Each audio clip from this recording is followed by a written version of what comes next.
We're almost there. I need them to send me the Zoom link so that I can share my screen.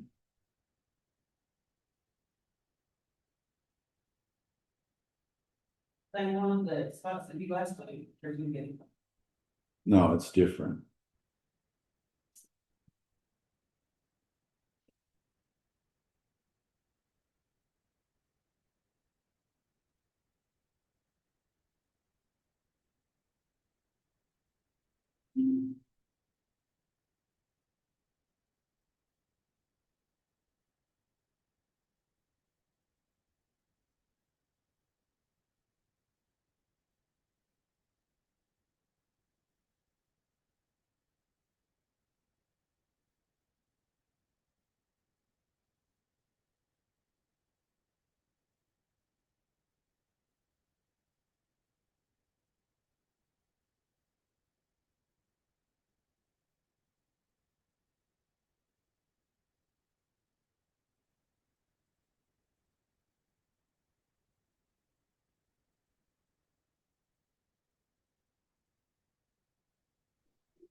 Happy later. Happy late birthday.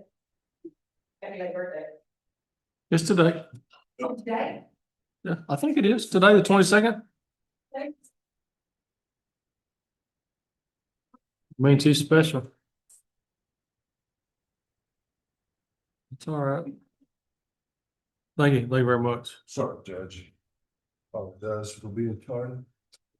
no problem. We, Happy one. been waiting on, the, link to get up and running.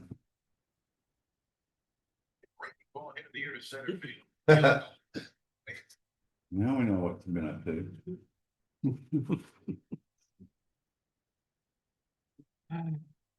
Yeah. Have a good weekend. Oh, yeah, yeah. How about y'all? Happy Father's Day, everybody. Yeah, thank you.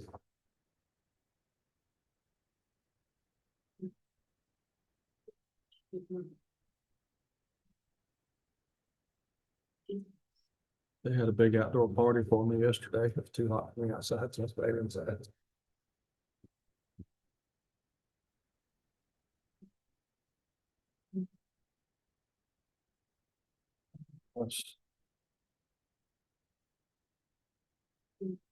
Waiting on you.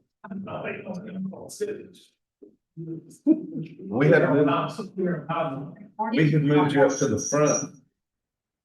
We moved you up to the. But I just got email status, but I didn't turn something in, I'm like, well.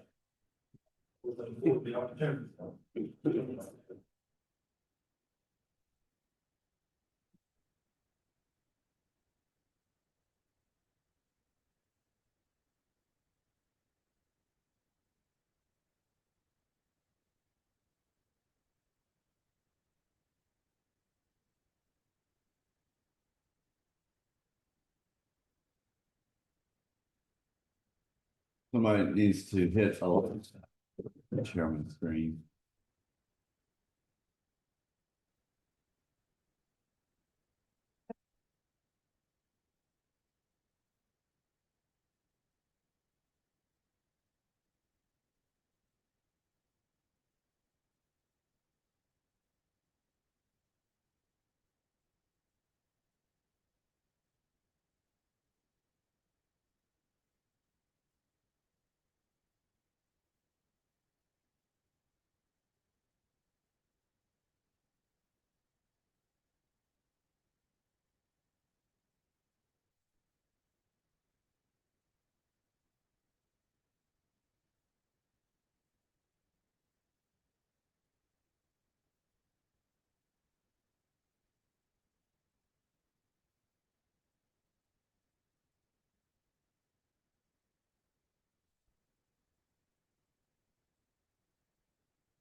Okay, I don't.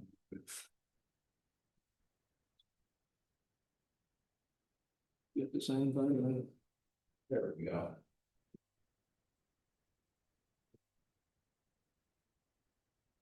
Okay, we're ready to begin. Welcome to our fiscal year 2027 budget workshops. It is, you will silence your phones. We will begin 9:20. And I just want to preface this by saying that what we're going through, we went through a very difficult budget process last year as we were learning, putting everything together without an auditor. And I feel like that we have a much better handle on the financials, or at least I do. And I feel very confident in moving forward this year in what we're doing. So we sent out all the budget requests on June 1st, and we got them all back, most of them all back by June the 12th, and started, we haven't started consolidating it yet, but we were starting to work on our budget workshops to go through. So what I want to do in this workshop is the agenda that I have put together is I want to go back over 2023 to 2025, primarily 2025 expense summary.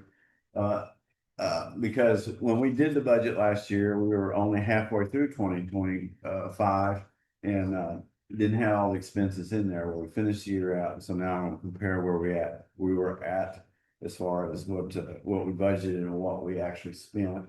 Then I will go through our fiscal year 26 budget summary as we prepared it last year. And then I will do what the appraisal district has given us as our preliminary tax value estimates. And then I will do the county judge priorities. And then we will discuss road and bridge percentages. And then a few other minor items that we will discuss. And I want you to have patience with me. I've been through a lot of data in the last week. And if you feel like there's some errors showing, let me know and I'll go back and look it up in that regard and what's being shown. So with that, we'll move on to the fiscal year 20, the summary. And as you'll see over on the screen, you've got it on your screen, on your handouts. We have 23 actual, 24 actual, and this is actually the 25 actual, not budget. I didn't change that title right there. And then how much the budget was, how much was spent, how much was not spent, in the percentage in that regard. So, and one of the things, when I go back over the fiscal year 25 budget, we budgeted going $3.3 million into the hole. And that was by design because we did not take we basically stayed at the no new revenue. We kept our tax rate the same as the prior year, and which meant we didn't have additional revenue to cover additional expenses in that regard. So we were anticipating going 3.3 million in the hole, but we didn't. And this is one of the things that what we have learned in this process. If you remember, we went back in 26 when we did the budget. We said, look, we want everybody to cut back to what they think they're going to use and need, and not what they wish they're going to need. And we did. We had a lot of departments that would cut back and did their fine-tune their spending or their budget requests to meet what their actual needs are. And because of that, I think we've done quite well for this fiscal year. So if you look over here on what we spent and what we didn't spend, you go down and you can look at each one of these departments and see the non-department. That includes contingency, which was $1 million. And you'll see that we didn't spend a lot of the contingency money that we had. Public buildings, $489,000 that we didn't spend. And that has to do with the upgrades to the courthouse that we budgeted $500,000 for, that we did not get anything done in that regard. Go back up. The road and bridge is kind of a misnomer because that money actually goes into their beginning balance for the next year, or as part of their ending balance, in that regard. So that money didn't go away, but it rolls over into the next. Only the road and bridge department does that due to the fact that the road tax has to be spent for the road and bridge materials. Okay, so if we go down, and you can look at the different categories. Okay, I'm gonna go to the next page now, and you'll see down here that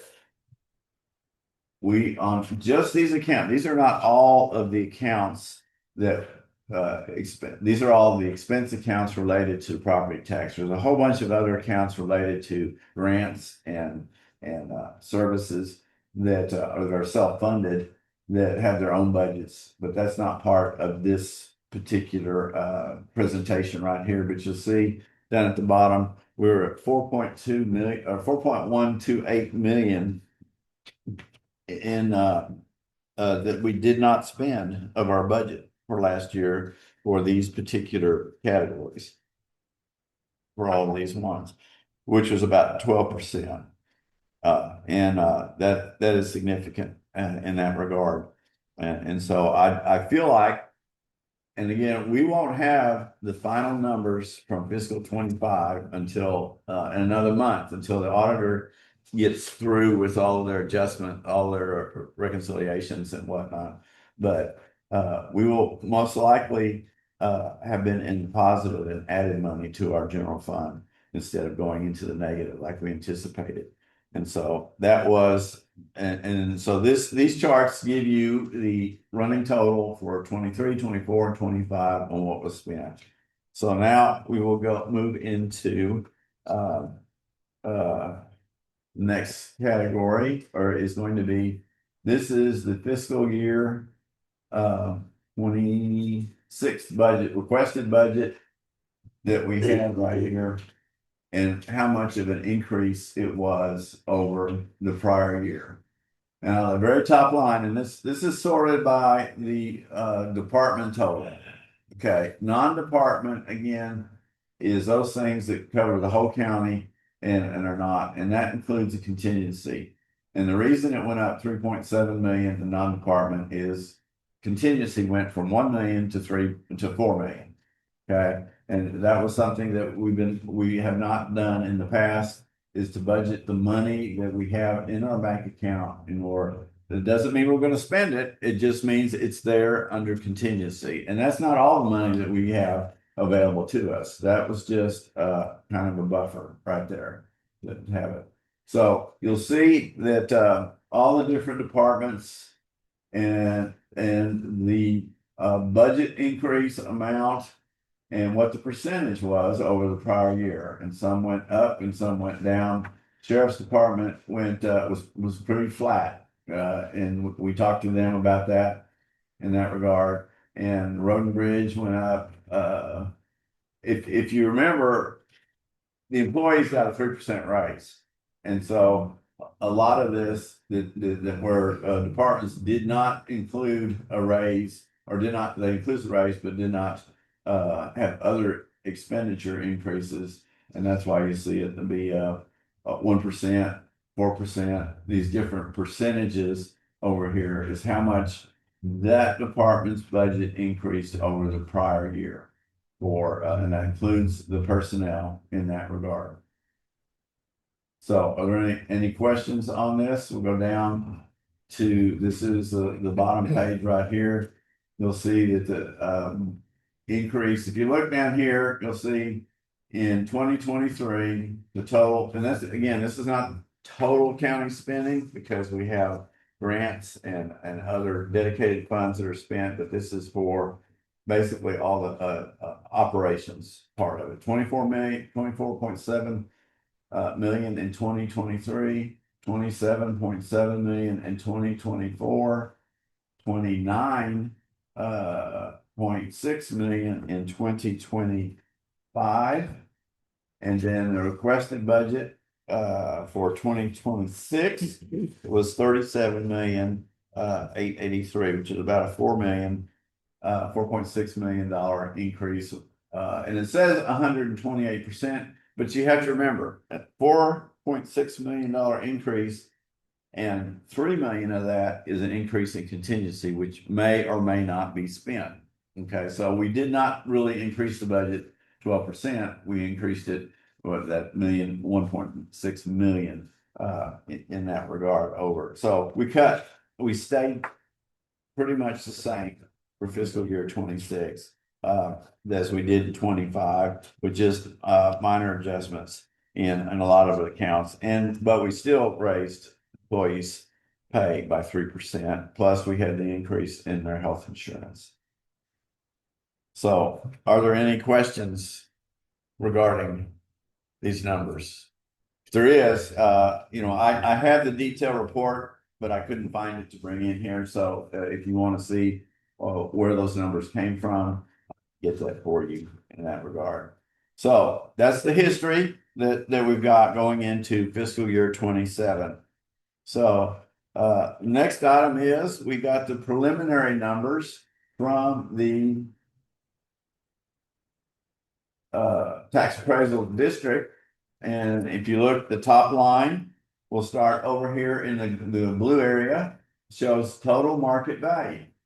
And it shows that the total market value in 2026 estimate, and again, we're kind of a year in arrears, declined by almost 4% for both, and again, the road tax pretty much mirrors what the Van Zandt County tax is. So, and now what that means is the appraised value declined by 4%. And what a lot of that has to do with is property that got converted, well,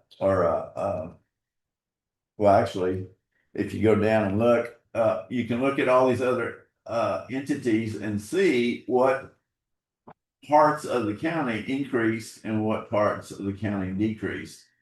And you look down here, Martin's Mill increased 10%, and most of these others decreased in that regard. And let's see, Grand Saline, the city of Grand Saline went up 32%. Again, you know, some of these are novelties and what, but it's all related to how the appraisal district values the property. But overall, the whole for the county part, it went down. The value went down.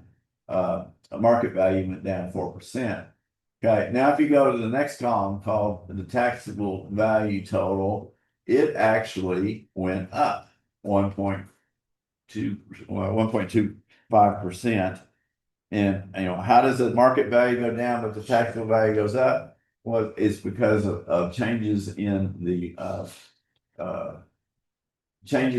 property values, changes in how they're determined. And what a lot of that may be is ag property that gets converted back into regular, or there's no longer exemption on ag property that gets converted back into a development situation where that's one of the things that can cause the market value to go up, is that it gets the ag exemption is lost in that regard.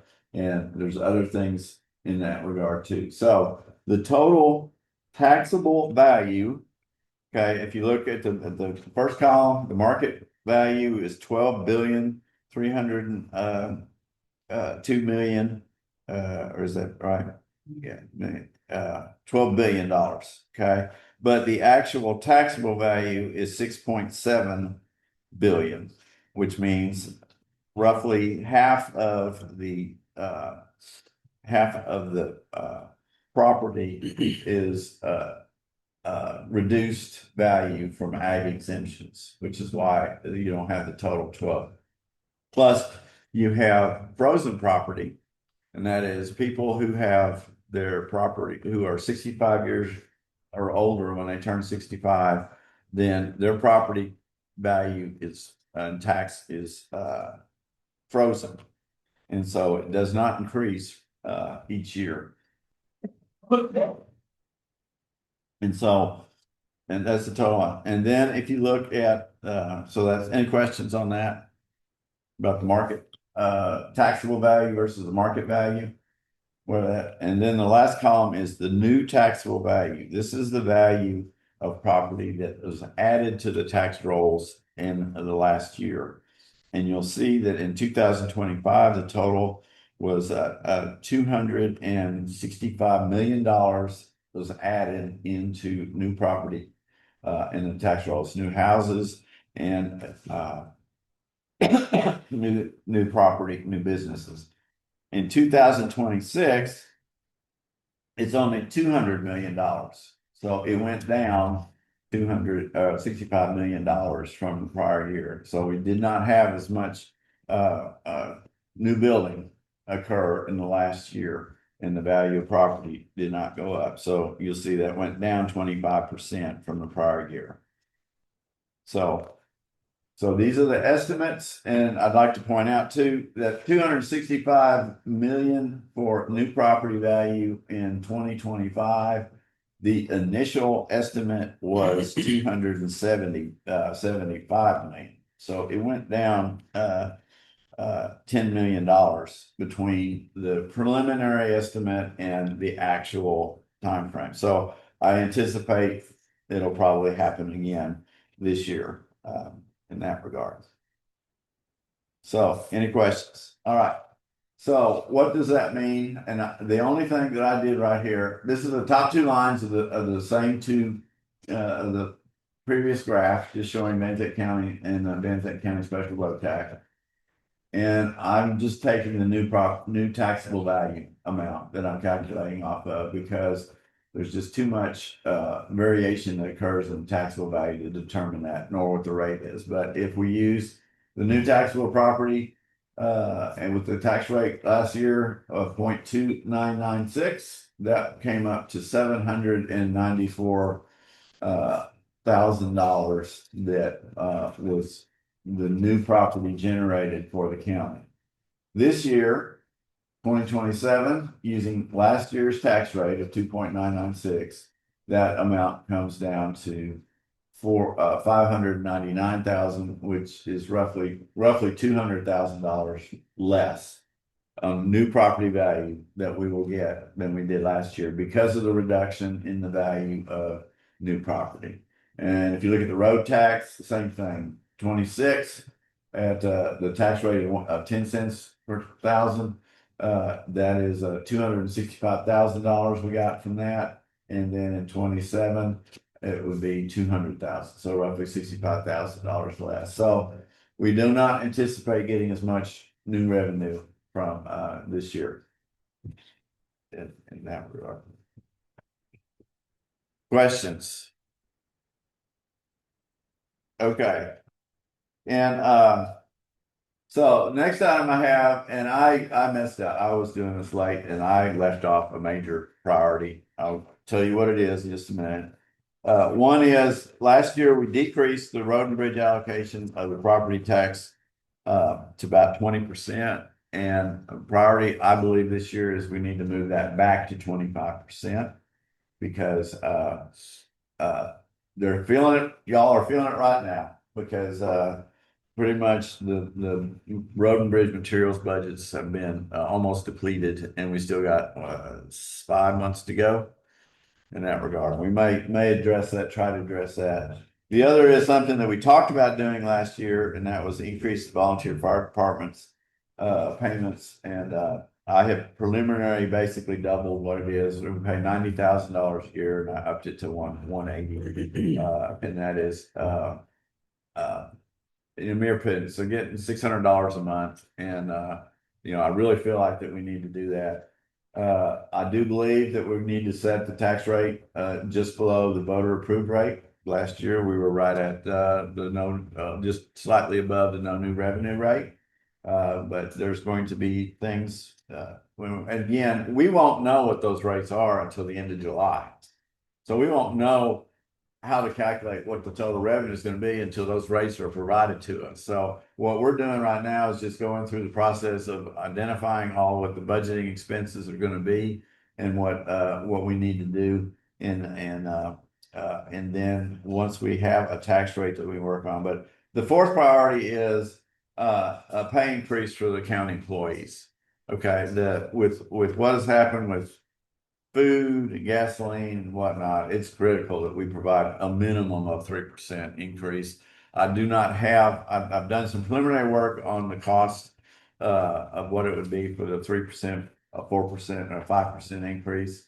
And I will put that together and do a presentation on that so that we know what the total cost is going to be. But we already know that the health insurance has gone up significantly, as close to $1,000 per employee, and it looks like it's going to be around close to $200,000 increase that we will have to pay if we go with the plan which we agreed to go with before. So that's number 4 is that we take care of our employees and that we provide a cost of living increase, whatever we can. So those are my priorities. Again, this is the court's budget. And so y'all are going to give your input when we move forward on what else are y'all's priorities. So is there any other priorities y'all want to put on here for me now?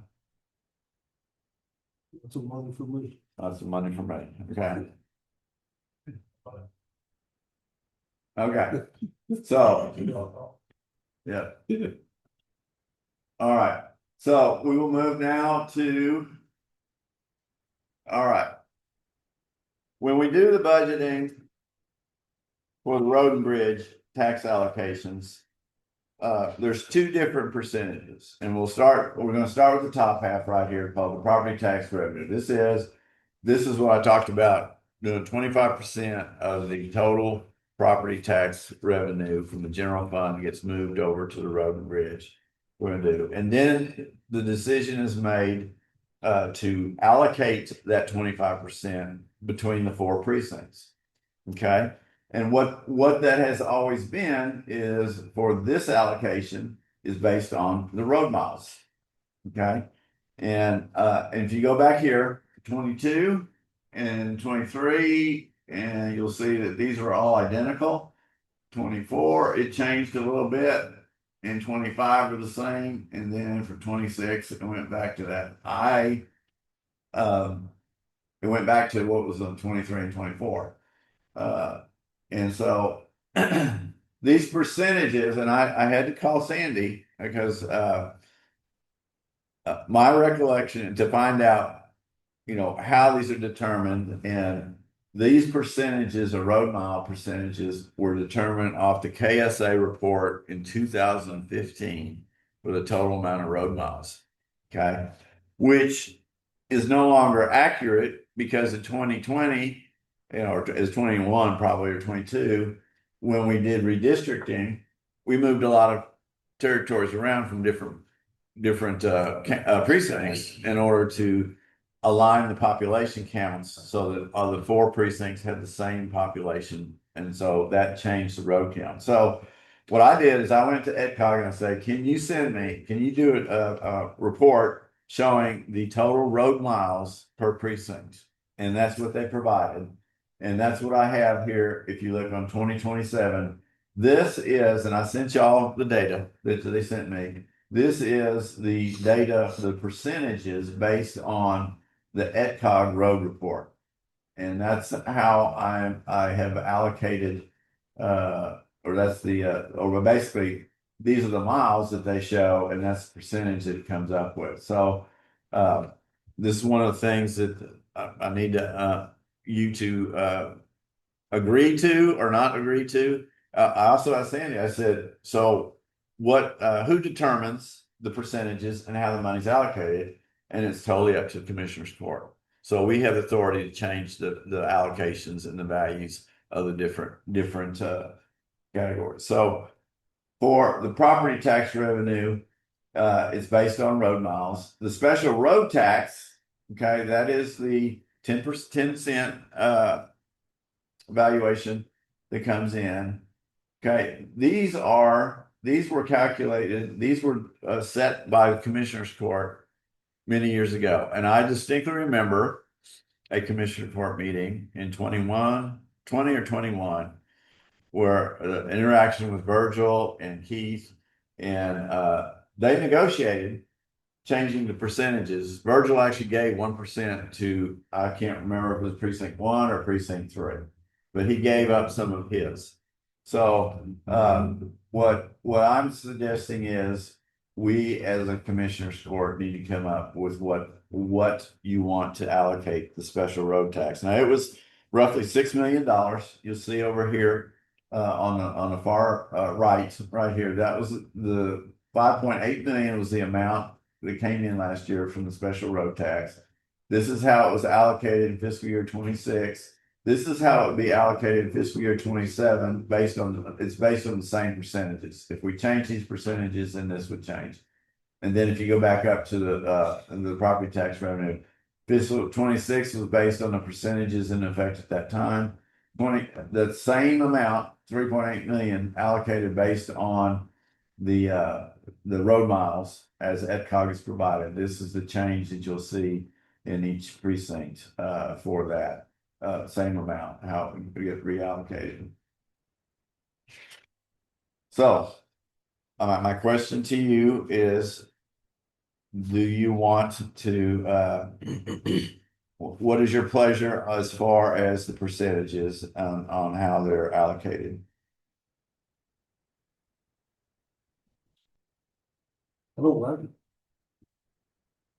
I think with, Well, what, in my conditions, and right, I mean, it's not my fault, it's not people's fault. But, and it's hard for me to argue with Edcott, but I think I've got more roads in it. I think it's more like 280. Okay, well, you've got the report. Right. You can go in there and look and see. If, you know, because that was one of the things Sandy said, there was an argument about EdCog numbers way back when, and that's why they used the KSA report. Right. But we just need to set a baseline, and we Yeah. need to understand where to go from. And you know, EdCog keeps track of the changes in the precincts. You know, when the redistricting occurred, So the percentages was set on the mileage. for the top one, yes. Yeah. So did everybody, I guess, the percentages are down for precinct 2 and precinct 3, but they're up for precinct 4 and precinct 1. You mean on these two scales here? Mm-hmm. Now that The this top top, scale is what I'm looking at. yeah, the top scale is just the number of road miles that you have, and the bottom is how they previously carved up that money. Yeah. So but there's not now- correlation necessarily between those, except for that you get. Am I not understanding this right? That the top one is the tax revenue money. That is from the And property the tax bottom revenue. is the road tax. That is correct, yes, So it's two different taxes here. that is correct. And if you look over here, okay, you got, this is the amount Right. of money that was allocated, this is the amount of money that was allocated, and these are the percentages. Right. Okay, so this is the amount right there that was allocated each one, and each one's allocated in a different way. And that's what we gotta determine. Do you want to continue on with the percentage we used in fiscal year 26? Or do you want to go to the EdCog road miles in 27? Okay, and you'll see the difference there. And then on special road tax, what is your pleasure on these different percentages for the do we want to do that? We don't have to make the decision today, but you know, I'd like to have some discussion on it. And you know, I don't know what the total amount's going to be, you know, but it's gonna be it's gonna be for each How in the world would we verify? I mean, if EdCog doesn't know, how would we verify it? We drive every road? well, the report that I sent you has every road and have the length of every road. I know, but to verify it, we'd have to drive every one of them.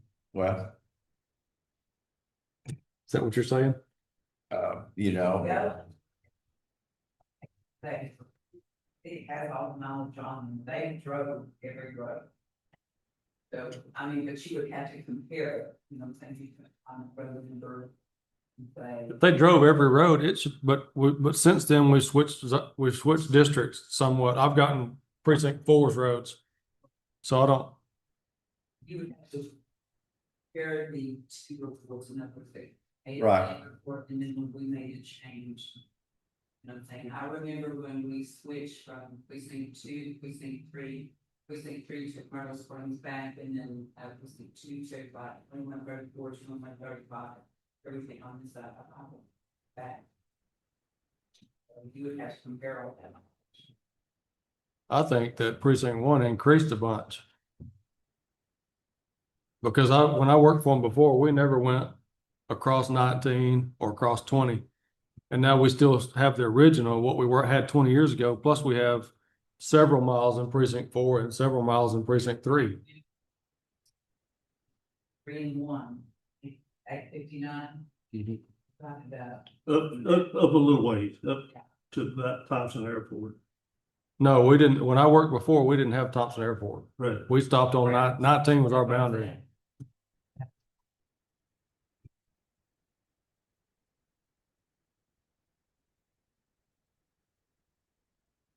so is this something you're going to want to do some research on? Put your people on to do comparisons to KSA report to the EdCog? Well, I mean, I'm looking at this like just down on the special road tax, we got Bobby at 28% and precinct 2 at 27%. And you can justify that by mileage or condition of roads, right? Again, that this was set by the commissioners, I understand that, and but it you can can, be You changed. don't have You to can- justify it on anything, really. well, you can justify by the condition of precinct 3, right?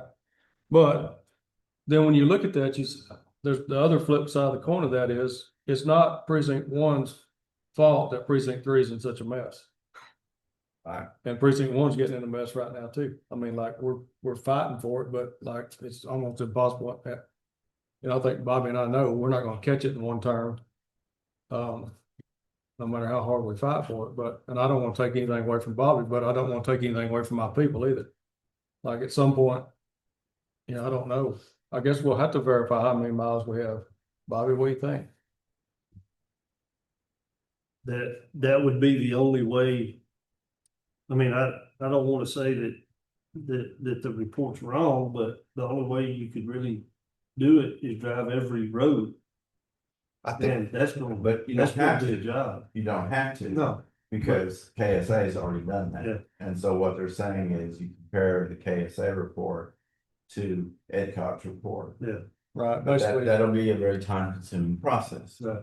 Well, it may not be, all I have to do is cross over the boundary of 20 and get in the 4s of what's mine and compare those. Right, that'd be the only ones that would be different, right? But we would want to compare the whole county and not just one precinct. We do the comparative changes that were made, and change these. Right.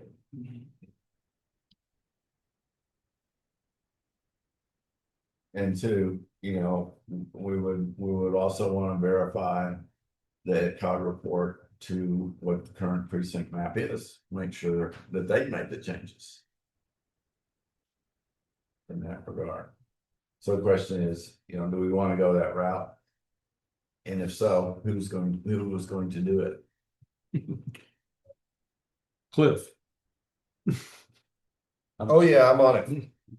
There's a couple of things that I think that we should keep in mind. First of all, you don't have to justify anything.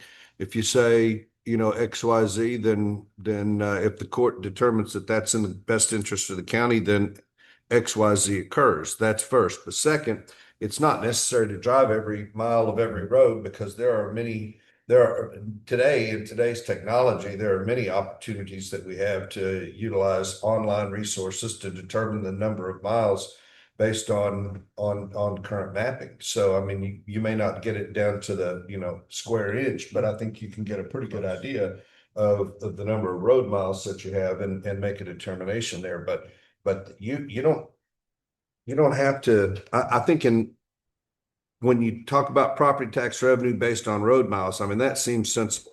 One of the two of these should be based on the facts. Now, the bottom one on the special road tax, if you want to base that on mythology, you certainly can. But I think at least one of them needs to be based on what we understand to be the case. Well, even from what I can gather on my roads, as far as up here on the tax part of it, not the road tax, but what they've got said, it's probably not gonna make that much difference, because I'm figuring it's probably 30 miles more than what they've got. Yeah. Instead of 257, I'm figuring 287. So. Wow, that's a big difference, though. Well, but you can't just increase yours by 30 miles. You No, got to find where that other 30 miles and what other precinct no, I is going to be understand that. reduced. Yes. So it could make a difference on yours, because the whoever is also being reduced, they're going to have their numbers reduced too. So I Exactly. mean, So while I it guess, is, I guess what I'm saying is that although I'd like to see more money, I don't know that if I had to go drive every road, I don't think for the difference of the time, 30 miles would make a whole lot of difference. again, you don't have to drive every Yeah. road. You've got the KSA Right. report that has already done that for you. Okay. Well, ITCOG is using the same technology that Cliff Yeah. is talking about, right? Wouldn't it be? They're not driving on the road. Well, you'll find that, they do road segments. And so your one road may have 10 entries. Okay, well, they'll do certain segments of the road and to get to the total amount, so it doesn't always,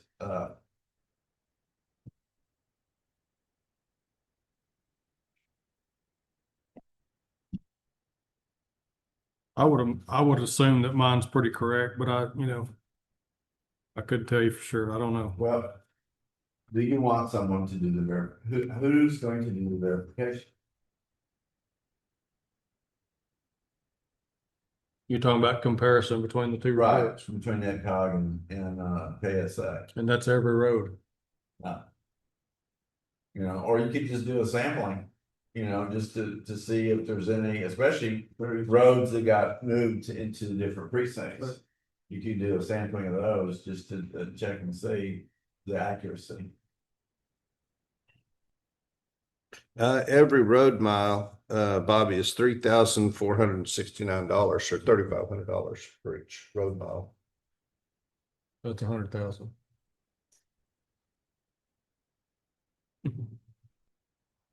$104. Yeah. You're talking about, the things he has 30 miles. Uh-huh. Then it's in this. Yes, sir. Okay. And that's based on the 3.8. Yeah, the 3.8 million.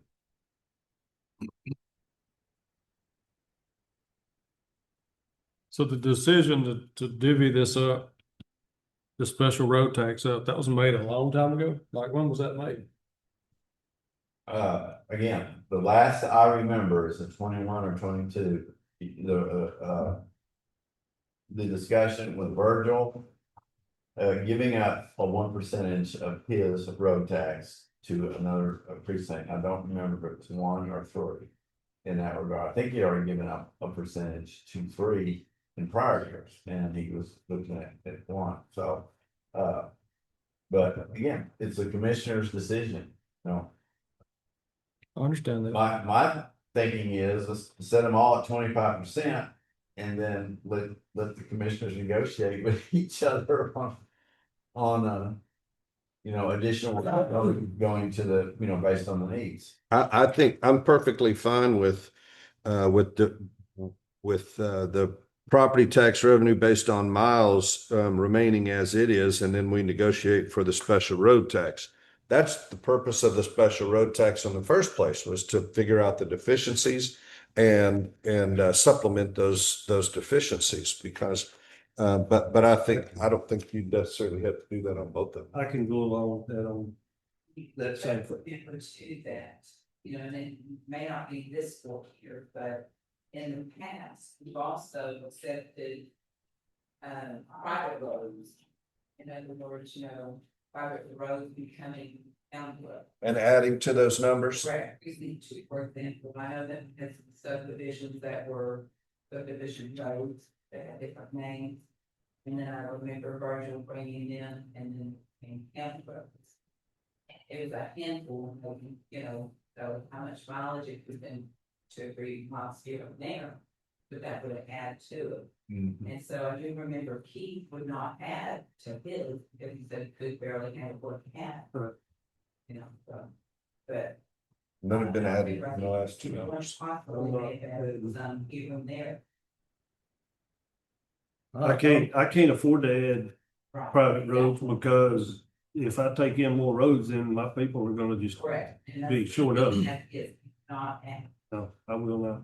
I'll say one thing though, our subdivision regulations are stout on roads.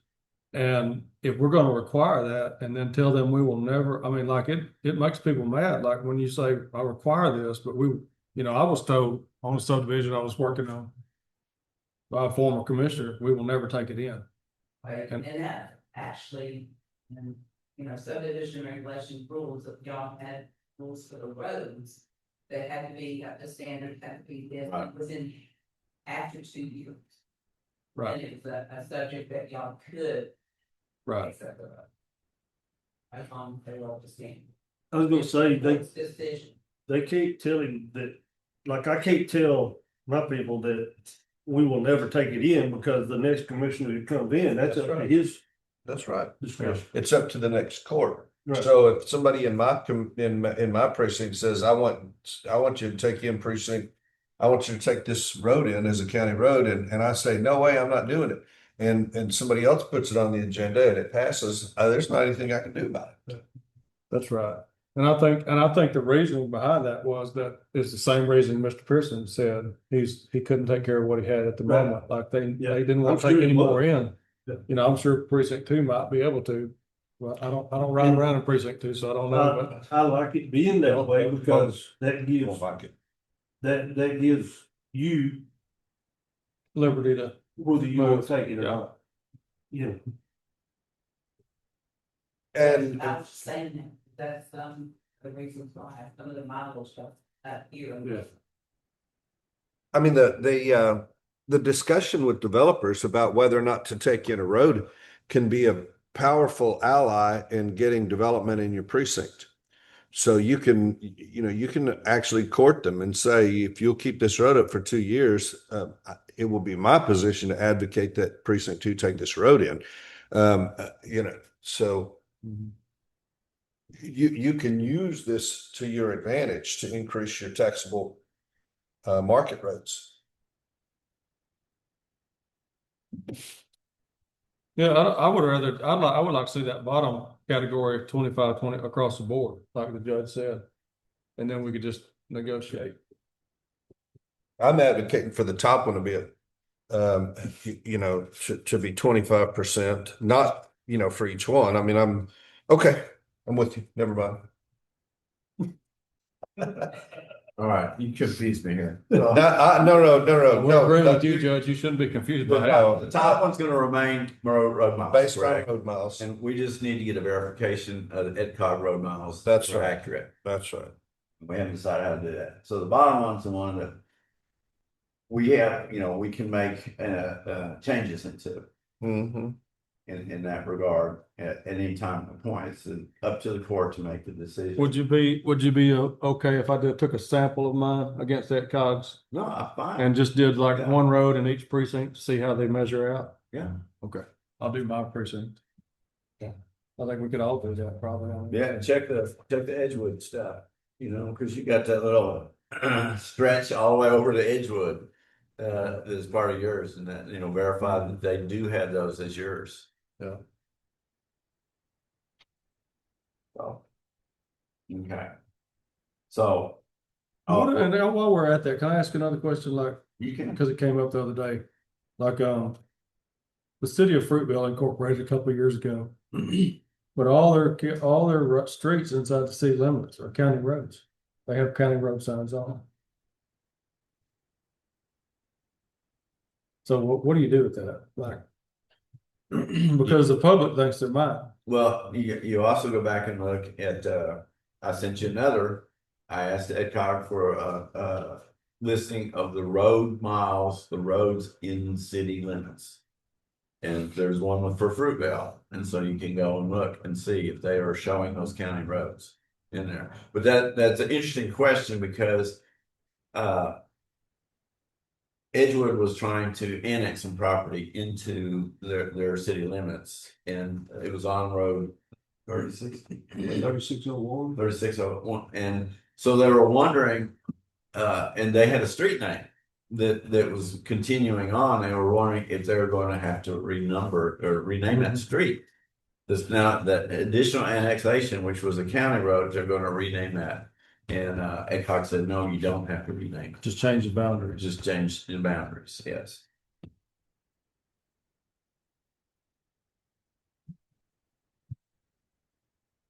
Are we voting on anything there? No, we don't vote. Yeah, This is a yeah. workshop. We don't vote. So we're just agreeing 25% here.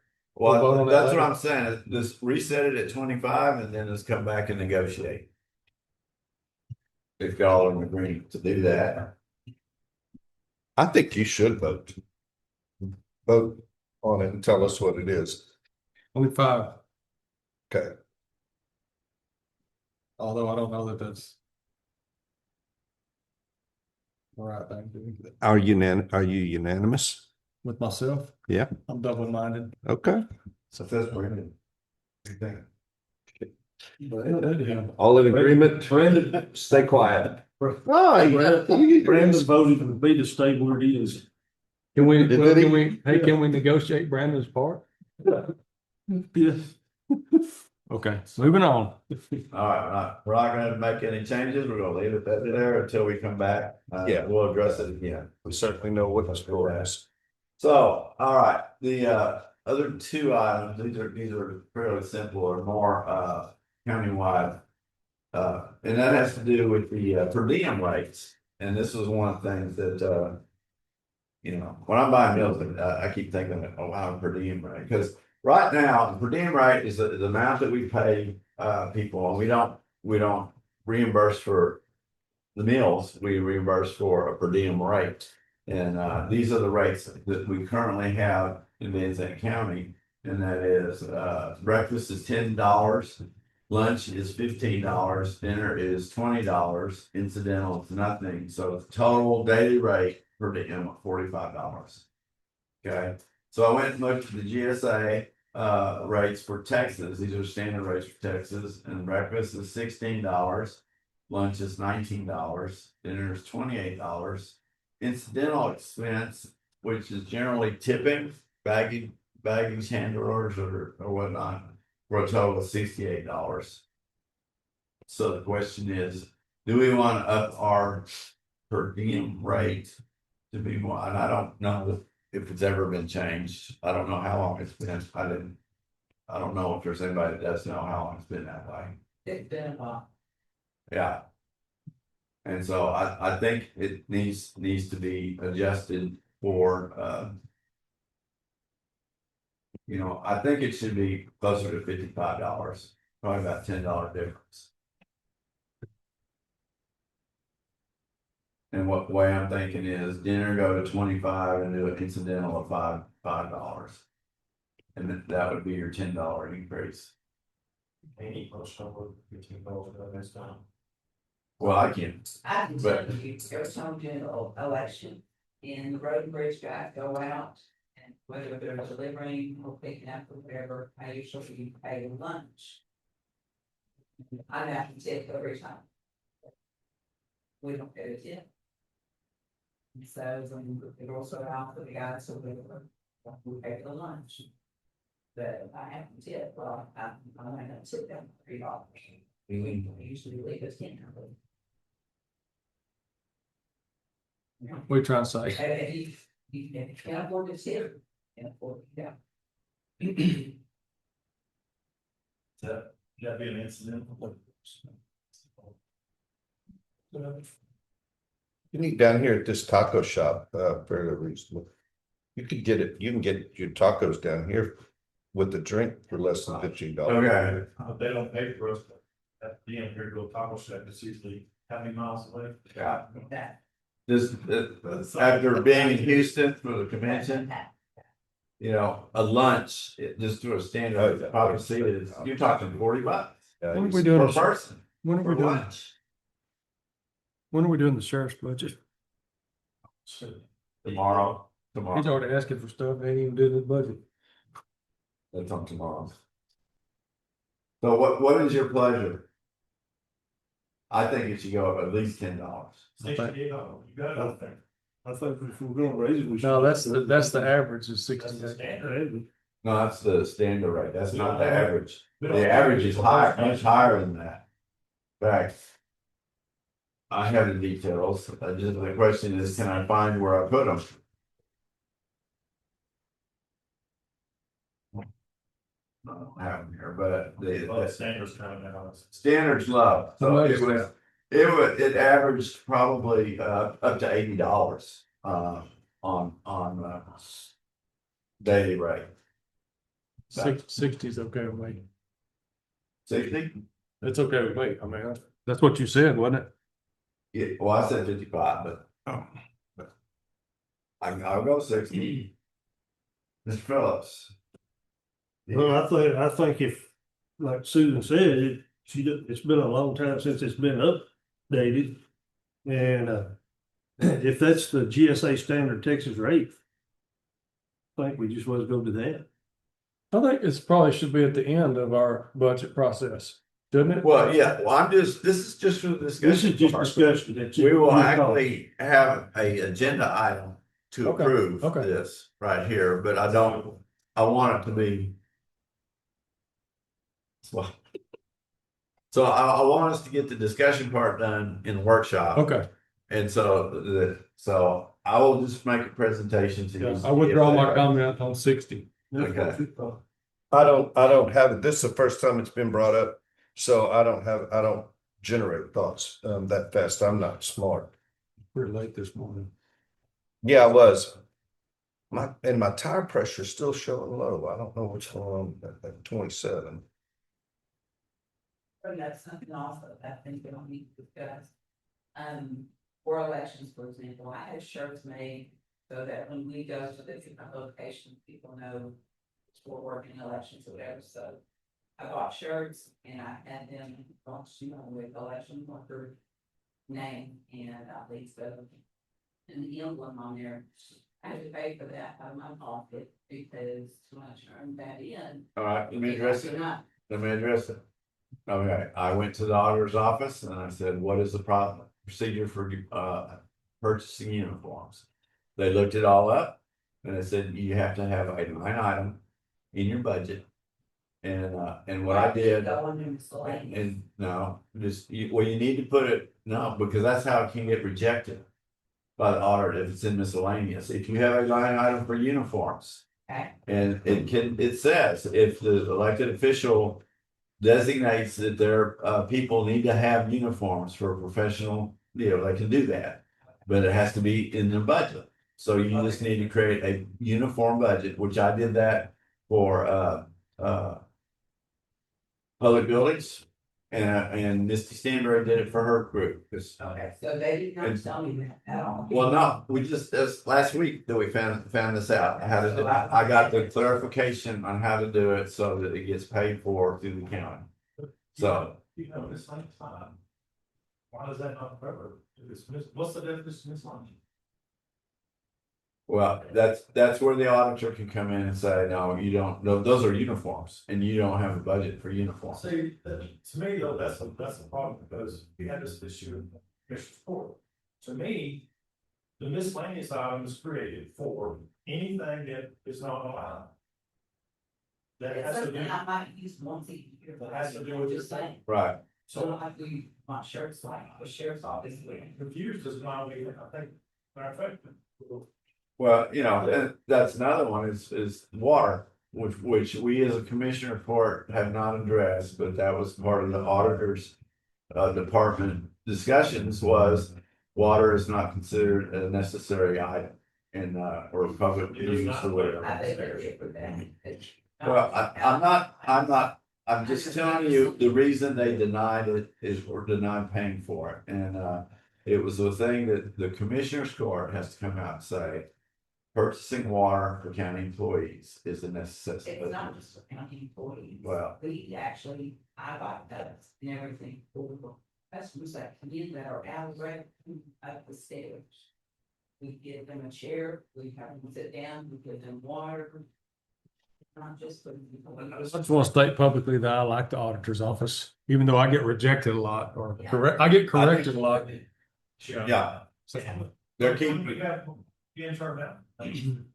This lane is. well, if you know that you're going to do it every year, and she obviously is doing that every year. I'm just telling you the best way to get uniforms paid for. You've got a uniform line item, so you don't have to worry about it.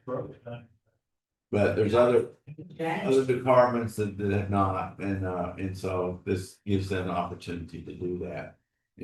Well, they didn't tell me to do the line, next budget, do the line, they just told me to know. So what you're saying is that if I buy water That the other day. for my employee, then it can't even be out of miscellaneous. I mean, it has to have a water line item. Well, again, I mean, I buy a pallet at a time. yeah, everybody's been doing it, and again, I'm just telling you what got passed down from the auditor's department in the past. Okay? Yeah. But they did not reject people buying pallets of water.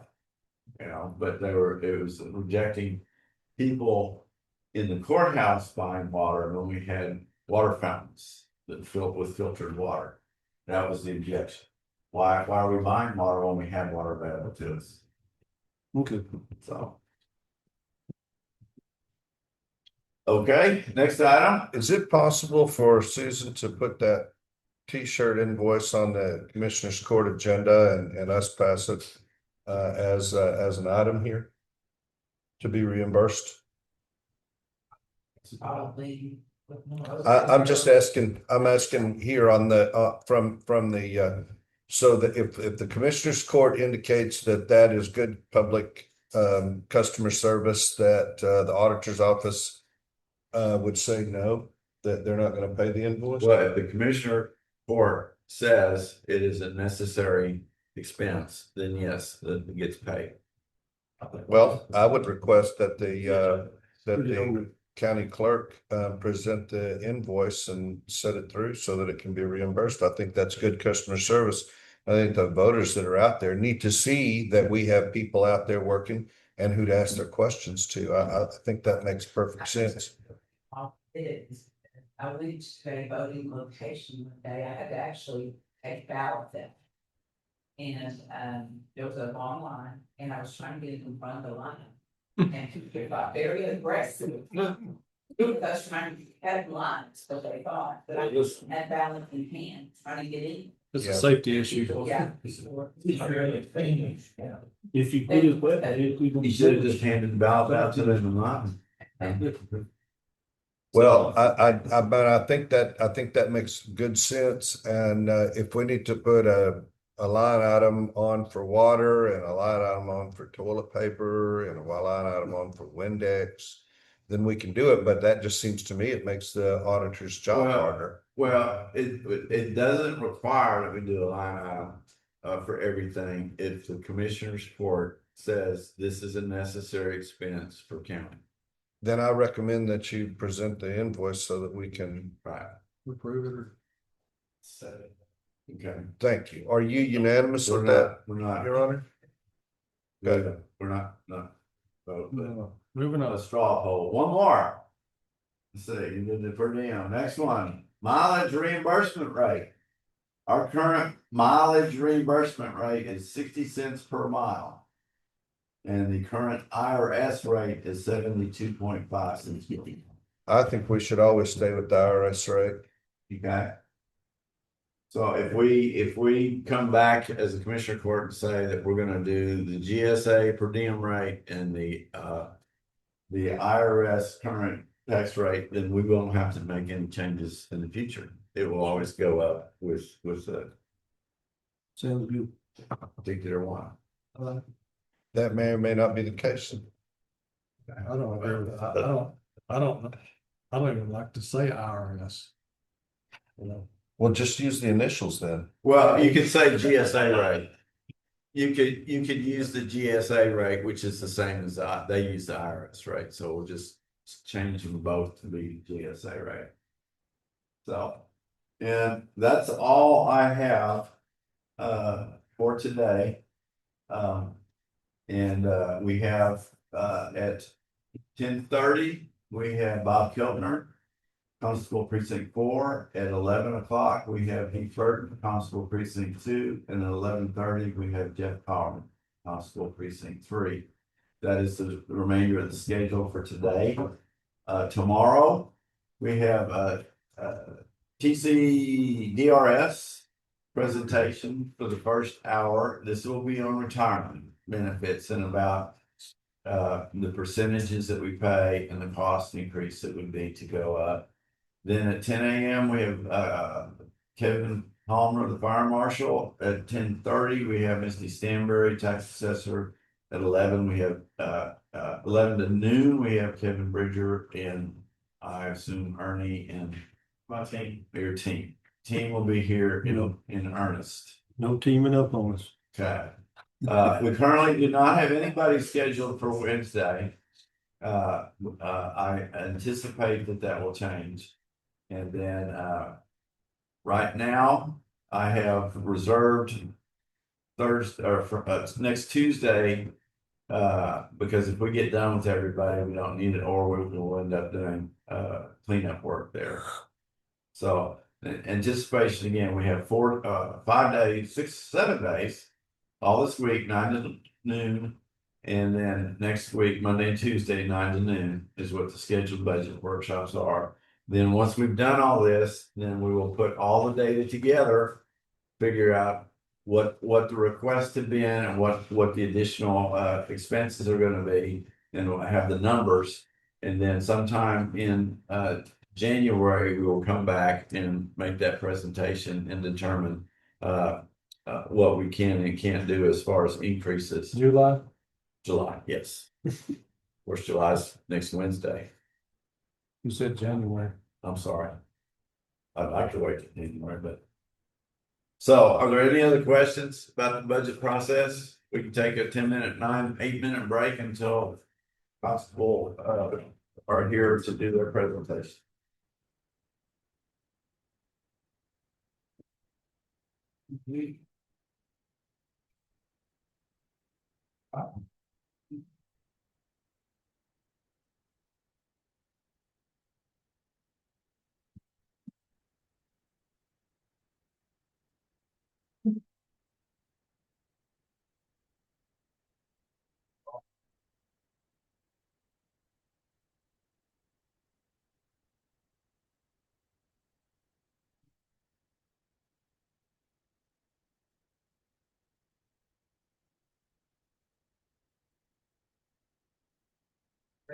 No.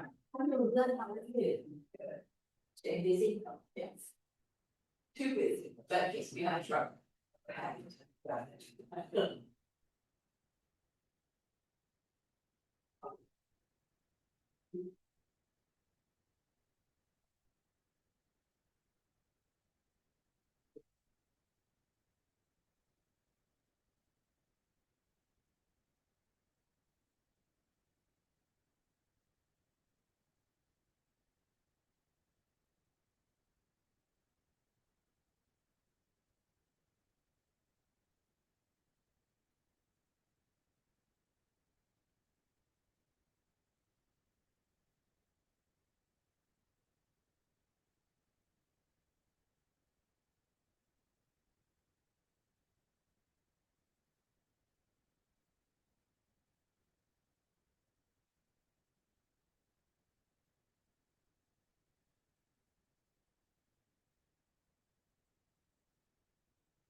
Okay.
He may not agree with that laissez-faire attitude.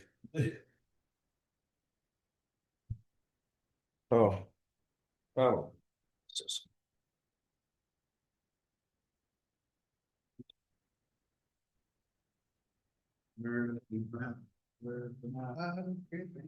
Somebody's going, Yep. Shot.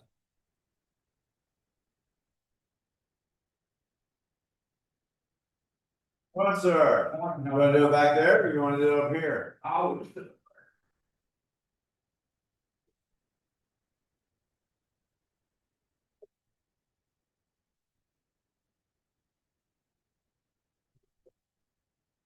Sit here. Well, we're basically doing it together. Yeah.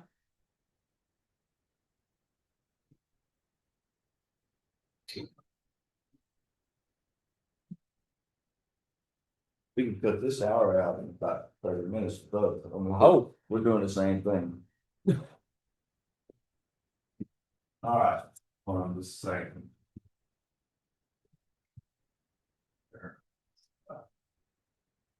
Leave that out, so I can take notes.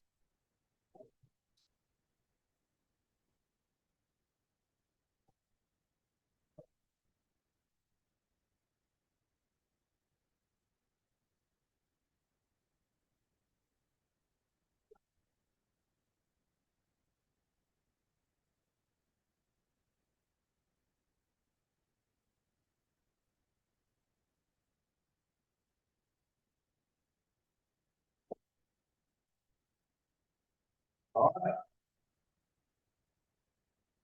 You are up. All right, where y'all want to start? Well, just start with top and work your way down. All right. So we're asking for Heath and I together are asking for a base, budgeted salary of 74,623.50, which is basically matching the fire marshal plus the 3% cost of living increase. And, That would be a $17,000 increase, correct? I didn't do the specific math, but that would tend to be close, I'm sure. There seems to be a disconnect between, what employees make and what elected officials. I would think that, your elected officials would be better paid than, employees. You know, and especially one that is so much less experienced than us. We spend a significant amount of time training, and we've spent a significant portion of our careers getting to the point we are now. So that's the reason why we asked for that. We're each asking for a full-time deputy. This year, we're trying to get back to where we were last year with the plus improvement. You know, we were very encouraged last year with the acceptance of a deputy for us to share. But with the downturn in the economy, we're seeing a significant amount of increase in our civil process. It's absurd how much debt collection cases increased in JP Court. So many of those had used private process servers, but what we found is apparently there's not a private process server that operates in this area, so they tend to come from Dallas, and they charge you so much more. They charge these attorneys so much more for process. But you know, our process fee is $100 on a civil citation, so they turn right around and they take it from the JP court. They don't just pay the JP court for it. Well, they use this ABC Legal, I believe is the one I get the most from. And they turn back around and send them right back to us. And so this ABC Legal is making several $100s a paper, more than what they're paying us. And that's not a problem, except that it's increased the workload considerably. So what you're saying is that the attorneys file a suit and they ask for a citation, and the attorneys hire ABC and ABC hires you and takes the difference. That's correct. I mean, you know, I guess if you can put yourself in that position, ABC has a sales force out there that can do it. I'm not complaining about it. I'm just saying that we're busier than, you know, we're going to be busier. We're busier currently. And that primarily represents the default on credit cards is what they're doing. They're suing people who have defaulted on their credit cards.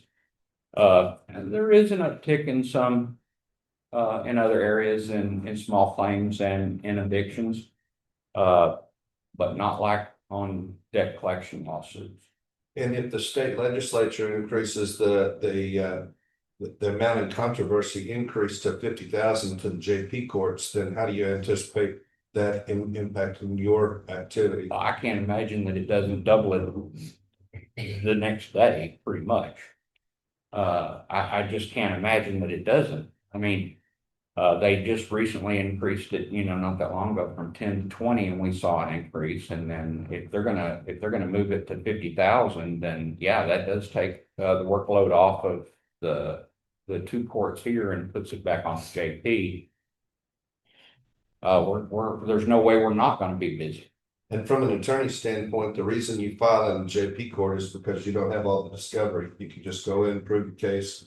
And you know, 90% of them are default cases. Nobody from the creditor ever shows up. You know, the borrower doesn't ever show up, and so and the bank hires a local attorney to go in for $100, you know, or less in some cases, $89. Hey, go in and get this default judgment for us, and then at the same time, the constables have been out there doing the bulk of the work, going out and tracking these people down, serving papers. And we've seen an increase in writ of execution on those cases, which means that they've gone through the process and now they're in and then they want us to go out there and levy on property. So I've seen an increase just this year as compared to last year in writ of execution, and you know, there's some liability for us there in writ of execution, and then they want you to be able to estimate what the value of whatever that piece of property happens to be. You know, And you're talking about personal property here. You're not talking about real estate. You're talking about it could be real a estate. car or a tractor. No, In yeah. the majority of the cases, it's real estate. Now, I wouldn't say majority. That's no. what I'm saying. It's No, the I would- majority of the cases, they're asking for you to make a determination of property values on personal property. Yes. They're not asking you to to go out and appraise property, real property. No, not real estate. Now, you can have up to 150 acres contiguous, 200. If they're a married couple. As long as If it's their homestead. contiguous. We're talking about homestead issues now. Yeah. It gets real complicated when you start talking about actually acreage or something like that. Houses are almost they're primarily looking for, they got an extra pickup truck, or they have a motorcycle, or they have a boat. The majority of these suits are under 10,000, but as you see if you see the legislature increase it to 50,000, we're fixing to see a lot of extra work. And the evictions have really went up for me. Yeah. I've 10, I don't know, last week I think I had 9 or 10 evictions. And the problem with the small claims, we get paid $100. We have to make 2 to 3 attempts before we can go ask for an alternate service. Well, if I go to the county line 3 times, that's around 120, 150 mile round trip from here. You know, if I have to go all the way there, that just ate up the $100, or we're losing money, actually. So, I mean, it's easy if somebody's unemployed and that's why they're not playing, they're probably home. It's easy, but if you find somebody who they're working for is why they're not paying, that's where it gets more difficult. Well, that means that I either have to start really early in the day to try and catch them before they leave for work, or I have to work later. The evictions, though, are time limited, so you have to have 3 attempts before you can ask for alternate service, and which means that you have to try basically at 3 different times in a pretty short order, because those hearings are Already preset, and so they have to have 10 days. 10 days. Prior to you have to get them served more than 10 days from the eviction. But the evictions are more than that, right? The evictions, you not only, they know that you're coming because they've already received a letter on their door, going through first class mail, and then they know you're about to head out there and you're going to serve them. And then once the service takes place, the court date happens, and then who is it they call? Who is it that the owner of the property calls to have the people moved out? Writ of possession follows up. I mean, that's 100%. Yeah, so you have to go out there and remove people, and that's in the event that you don't have 10 other evictions or court cases that day. Well, we have a little bit of leeway, but it does increase the workload. You know, and if you're talking about a corporate entity, so let's say they're using a management company, it's not a local realtor, it's not an individual. 100% of the time they're gonna get a writ of possession. And there were new rules put in place that started this year related to evictions. And recent rules that in the event that they don't pay their monthly rent then you can seek immediate writ of possession. Oh, yeah, I mean, they don't even necessarily, a landlord or a property owner doesn't even really have to have a reason to evict. He can just wake up this morning and decide, I want my property back, and. Well, that's only if it's, if there's not a lease. Yes, Otherwise, yeah. Yeah, and you would be surprised how many. A lot of these around in this part of the country, they might have a lease agreement when they first move in, but when that expires, they never sign another one. Yeah. No, but it goes to month based on the terms of that lease agreement. So And that's where they get a lot of these people nowadays, they don't get them to sign another lease agreement. And they know that. Yeah. Because they don't, and then in the last 2 weeks, I've had 2 evictions to where they were evicting them one was for flushing baby wives. And they called the fire marshal to come out because the sewage was messed up. So this guy didn't like them calling the fire marshal and getting tickets for the eviction. Then another one. flushing baby wives, that makes perfect sense. Yeah, but Yeah, I mean, you'll see all kinds, especially when families involved. Or you have a child who hasn't launched in life and they're just a couch potato playing family matters without a contract, without an agreement. That's where you have the most contention, and most evictions are attended by both parties. And some of the debt collection, you'll see the point of the defendant. But the larger point is you guys have an increased workload and you're looking at this next year. If the courts increase your jurisdictional limits to 50,000, you could see a doubling of that current workload. In addition to that, now I don't want this to come off as I'm complaining, because I am absolutely not. But the sheriff's office is taken to calling us in the middle of the night to help them. Completely understandable. There's only so many resources, and then when they need help, they're calling, and that's fine. But if I've got stuff set up the next morning and I've been out half the night, helping out, then that presses on. I'm not complaining about it, because I could have turned my phone off and not answered. But when they call me, they need me. And I'm sure that it's that way for Heath. When they call us, they need us. Now, we'll help out animal calls, civil calls, emergency stuff that's necessary. DPS, same way. If somebody calls, we go help them. Again, please don't misunderstand me. We're not complaining. You're just saying if you had another soul on board, you wouldn't have to attend each one of these. Well, we'd be able to distribute the workload based on the week's schedule, because, I have an understanding of what I'm doing this week, but when the emergencies, the 911 calls, the stuff that you can't foresee comes up, then you end up, that sometimes will throw you off. It's not that you can't come back, but it does delay what you're doing there. I'm working cases with DPS, HSI, currently, and when you set up interviews for later in the week, and you get thrown off at the beginning of the week, you've got paperwork to do, and because some of those are time consuming, and if they're complicated, then it takes a little more time. So these are the combined reasons why we, believe we need some assistance. We're negotiable. We're open to discussion. What is the anticipation of going to 50K? I don't know. I don't know when that's supposed to occur. But whenever it does, look, that's more than double what we're doing now. It hasn't been voted on by the legislature yet, but there was an ask in the last legislative session that, and so it was en route, and it usually takes, one for everybody to start thinking about it, and then the second one. So the legislature could pass it in this next legislative session.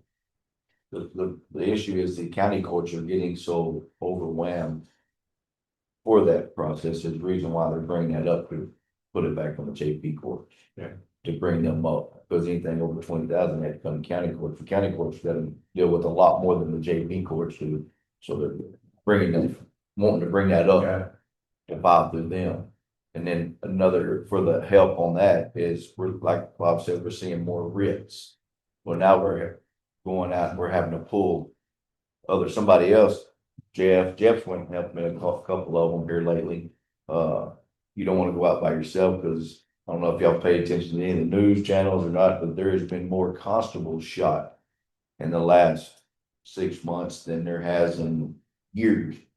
I'm at the front door. That they're going up to the front door just on evictions. There's been some in Fort Worth, Harris County, Bexar County. There's been several, because they know that majority of the time we're by ourselves. If you each added a full-time deputy, what would be your need for vehicles? So I have a vehicle that was prior vehicle that's still in great shape. It would last several more years. It's still got low mileage on it. It's all fully equipped. Matter of fact, I think Judge tried to get it last year for the fire marshal's office, but we was giving it when it came across one of the reserves that helps me is having that vehicle. So it's fully equipped, cameras, radar, lights, sirens, it don't need nothing else. Now, for me, I only have currently the one. However, last year I was up for replacement. We put it off because of the budget. So I put it in my budget to this year for, another vehicle. Depending upon how long that would take, it would be into the next budget year before it could be ready. But it would self-solve within a few months. Why would it take into the next budget year? If we pass this budget, it's effective October first. You say There's take a year from October? no. I mean that it may take to the end of this calendar year or perhaps into the first quarter of 27. There's a waiting period. As an example, they don't want to start until they have a PO. In mind, I don't think that I can pull a PO before October 1st. So if I pull the PO and then Can you explain the $110,000 for the vehicle? so last year, I had I'd spent some time doing some research on it and I had what I thought was a good number. By the time that I got a number, it was in the 90s, to outfit. I don't remember what what my ask last year was before the deal, but it was the mid 90s to get it outfitted. That was, so much of that was radios, radar, camera system. Camera systems last year was 12,000. And that's a pretty good chunk of change. Even if I haven't been able to check and see what the cost of vehicles are this year, but there's no reason to believe they haven't gone up. As an example, one of the things that I was working on last year was a server upgrade, and those hard drives were $400 last year. And post tariff, they're over $800 now. I mean, the price more than doubled, even though that was, I mean, so electronics have gone up. So I'm sure that there's an increase. I just don't know what it is yet because I haven't had time to start pricing. But I don't feel like I'm going to spend that much money. I don't have a desire to spend that much money, but I just don't know how much money it's going to cost. Well, Constable One's vehicle was $55,000 in fiscal year 24. Constable Three's vehicle with upgrades was right at 65,000. And Constable Two's was right at $68,000. I understand. I'm concerned that you're asking for a Cadillac when we need to look at a Chevy. No, we're actually looking at it for a Chevy, but I don't know what the Chevy cost is. Okay, the sheriff just bought a new Tahoe for $57,000. Okay. Doesn't include the upgrade. 57. Generally, the outfitting is around $20,000. Not my experience. The outfitting may be 20,000, then you're talking about 77,000, but you're not talking about a radio, you're not talking about radar, and you're not talking about a video camera. And so if you're talking about you're talking about 89,000 with a camera, and then with the radar is another 2, you're talking about 91. Then if you're adding radios, I haven't priced to see what that is, but you're talking about somewhere over $5,000. So let's just say that at 6, you're at 97,000 outfitting the truck. I don't necessarily disagree that you can outfit with lights and a console and a bumper and stuff like that for $20,000. But when you start talking about a camera and the radios and the radar, it adds up pretty quick. So did you buy the camera system or did There's the IT department? No, I still have the y'all left me 5,000 from last year for the camera system.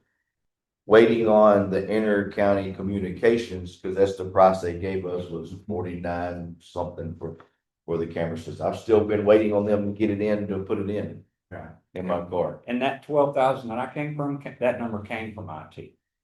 And that was last year. I don't know what this year's number is. And the problem with the new cameras, and I'm not opposed to buying a used camera, frankly. Because the new camera, the cameras that they're using at the sheriff's office, they're fine cameras. The WatchGuard is the same brand that I'm using now, except that it requires, an antenna on the building. It requires a cloud, a situation for storage, and then there's a monthly subscription fee on top of that. I don't know what that is, but I don't really care for that. I don't think that that's 100% necessary. The way my camera works now, and it works just fine, is that there's a program on the local computer. I bring the jump drive in out of the truck and I plug it in. I plug my chest camera into it, but it is older equipment. The equipment is more than 10 years old. They quit making it 5 years ago. But there's used equipment out there. Not opposed to trying to get the cost down on it, using it that way, and then I have more control over it locally. And then there's no subscription fee. But just the equipment, according to IT, a year ago, it was $12,000 for a similar piece of equipment in the truck that the sheriff's office had. That doesn't count the monthly subscription and the cloud cost and so on, and the other additional equipment to be able to download it off the top of the building. That was the reason why I went to go with a different camera system, because we could not down. We had to go to the sheriff's department, and something with IT said it messed our stuff downloaded. They can't, they're different, Tico, Correct. and you can't do that, so. You have to, and that's why it's more expensive, because you don't have the economy scale that the sheriff's department. Right. So that's why you're going with camera systems you got, that you're. Correct. That's why I was going with that. It was 5,000 and it ran off of the SD, you pull the SD card and you can, and they were gonna, kind of like what Bob's talking about his older system is. You put a system in on your computer and put it on there. But like my computer now over here with my body cam that I have, I'm having to get some to download this stuff on another hard drive, an external hard drive, because it's full. I mean, my computer now it won't hold nothing else. And that's part of why I'm trying to expand my RAID server, is in part for that. Also with the collection of the digital forensic stuff, archiving that, it takes up more space. So one problem begets the next problem. Do I think I could make it work inside 100,000? I do. But I haven't priced anything, so I can't say 100%. Okay.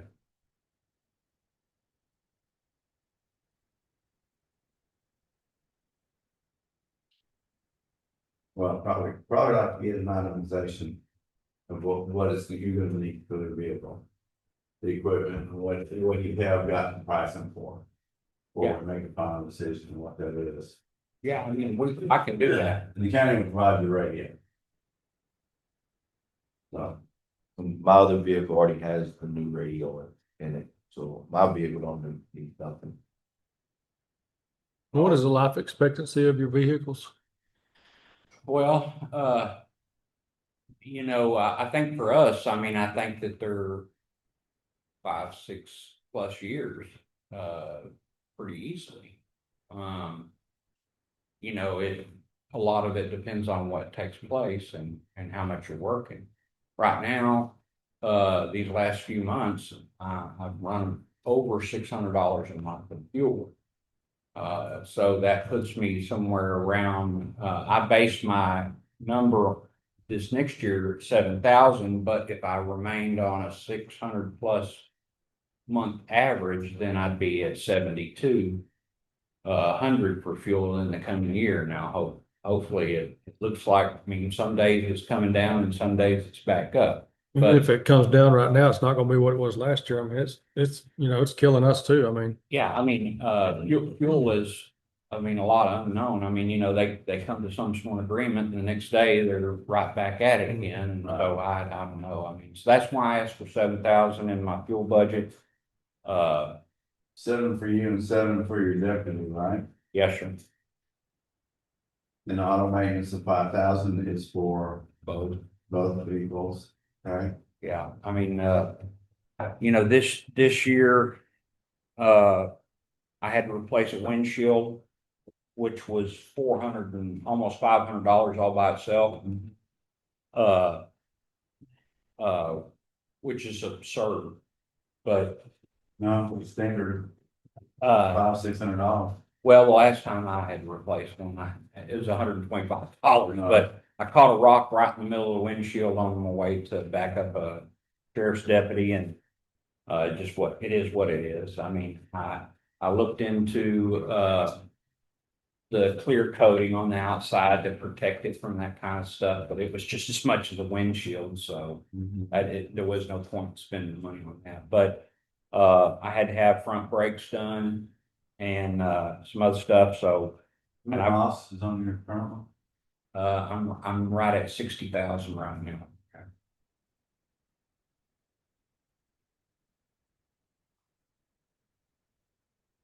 So, on the deputy, the 59,504, does that include certificate pay or not? It does not, and it includes strictly a 3% above what a current deputy is paid right now.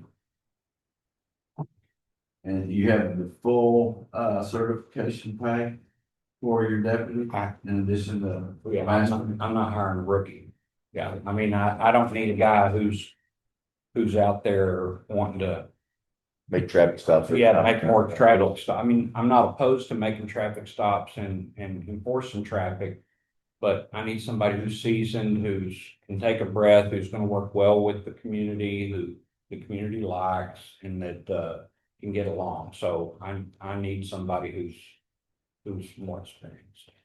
And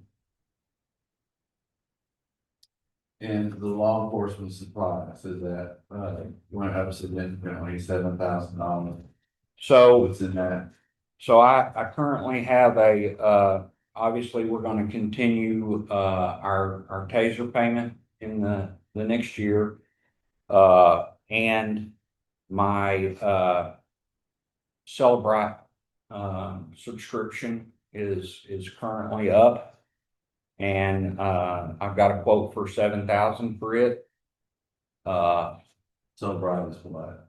It's the software tool that I use to dump the phones for all the law enforcement in the county pretty much. That can, I was hoping that I was gonna get some seizure help out of the DA's office. I'm not sure about that right now, but but that's what that accounts for, is the need to continue to provide services. So I missed a little bit of right at the beginning. So y'all are sharing a deputy right now? No, you're not. We got approved for it, but whenever everything Right. came down, we had to cut That's right. everything. Okay. So like last year, I cut just shy of 127,000 out of my budget. And now you're both wanting a deputy? We originally last year asked for a deputy, because we were gonna have our full-time, I had a full-time deputy. Whenever we're not with us, he could help Jeff. Come on, because he don't want no help, he don't want no deputy. Well, neither does Tom. Whenever Bob's didn't have time, he could help Tommy. But now you're both wanting your own deputy. Yeah. But still continue to help them if they need Right. help, not just us, they would be Right. able to help them. too. As an example, Tommy had knee replacement earlier this year and he was down for a minute. And Jeff tried to single-handedly pick Cover up all both. of his stuff, and it's like, I'm willing to go help, you just gotta tell me what you need. And then, Jeff has been out of town recently, and he's like, willing to go help. Right. Handle the evictions are the big deal. Right. Citations you have a little more time with, but the evictions are time sensitive, and then follow up to that is the written sessions, you have a little bit of leeway, but you can't let it sit there. when you got, when you post it, it's 24 to 72 hours. Yeah. That has to be done, it has to, they have to be out within 24, so unless it's raining or something like that, then we have to give them extra time. Yeah. We can't just have them set their property on the side of the road if it's raining. But after, if it starts raining afterwards, And I haven't seen the latest population numbers, but I think our growth is exceeding expectations, I believe, but I'm 100% about that. both of our precincts have, I mean, I guess all of us really have 20 going through there. There's a lot of people exiting, coming 175 to 243 through our precinct. Well, in addition to that, this is one of the things that I've also experienced is because of the, frankly, our economy is, useful to a person with illegal immigration status. So I have a lot of illegal aliens in my precinct. And with the influx of folks moving from places where they think they should have an officer, a police officer at their door within 5 minutes of their call to take care of the music that's coming from next door, they tend to be a little upset about that.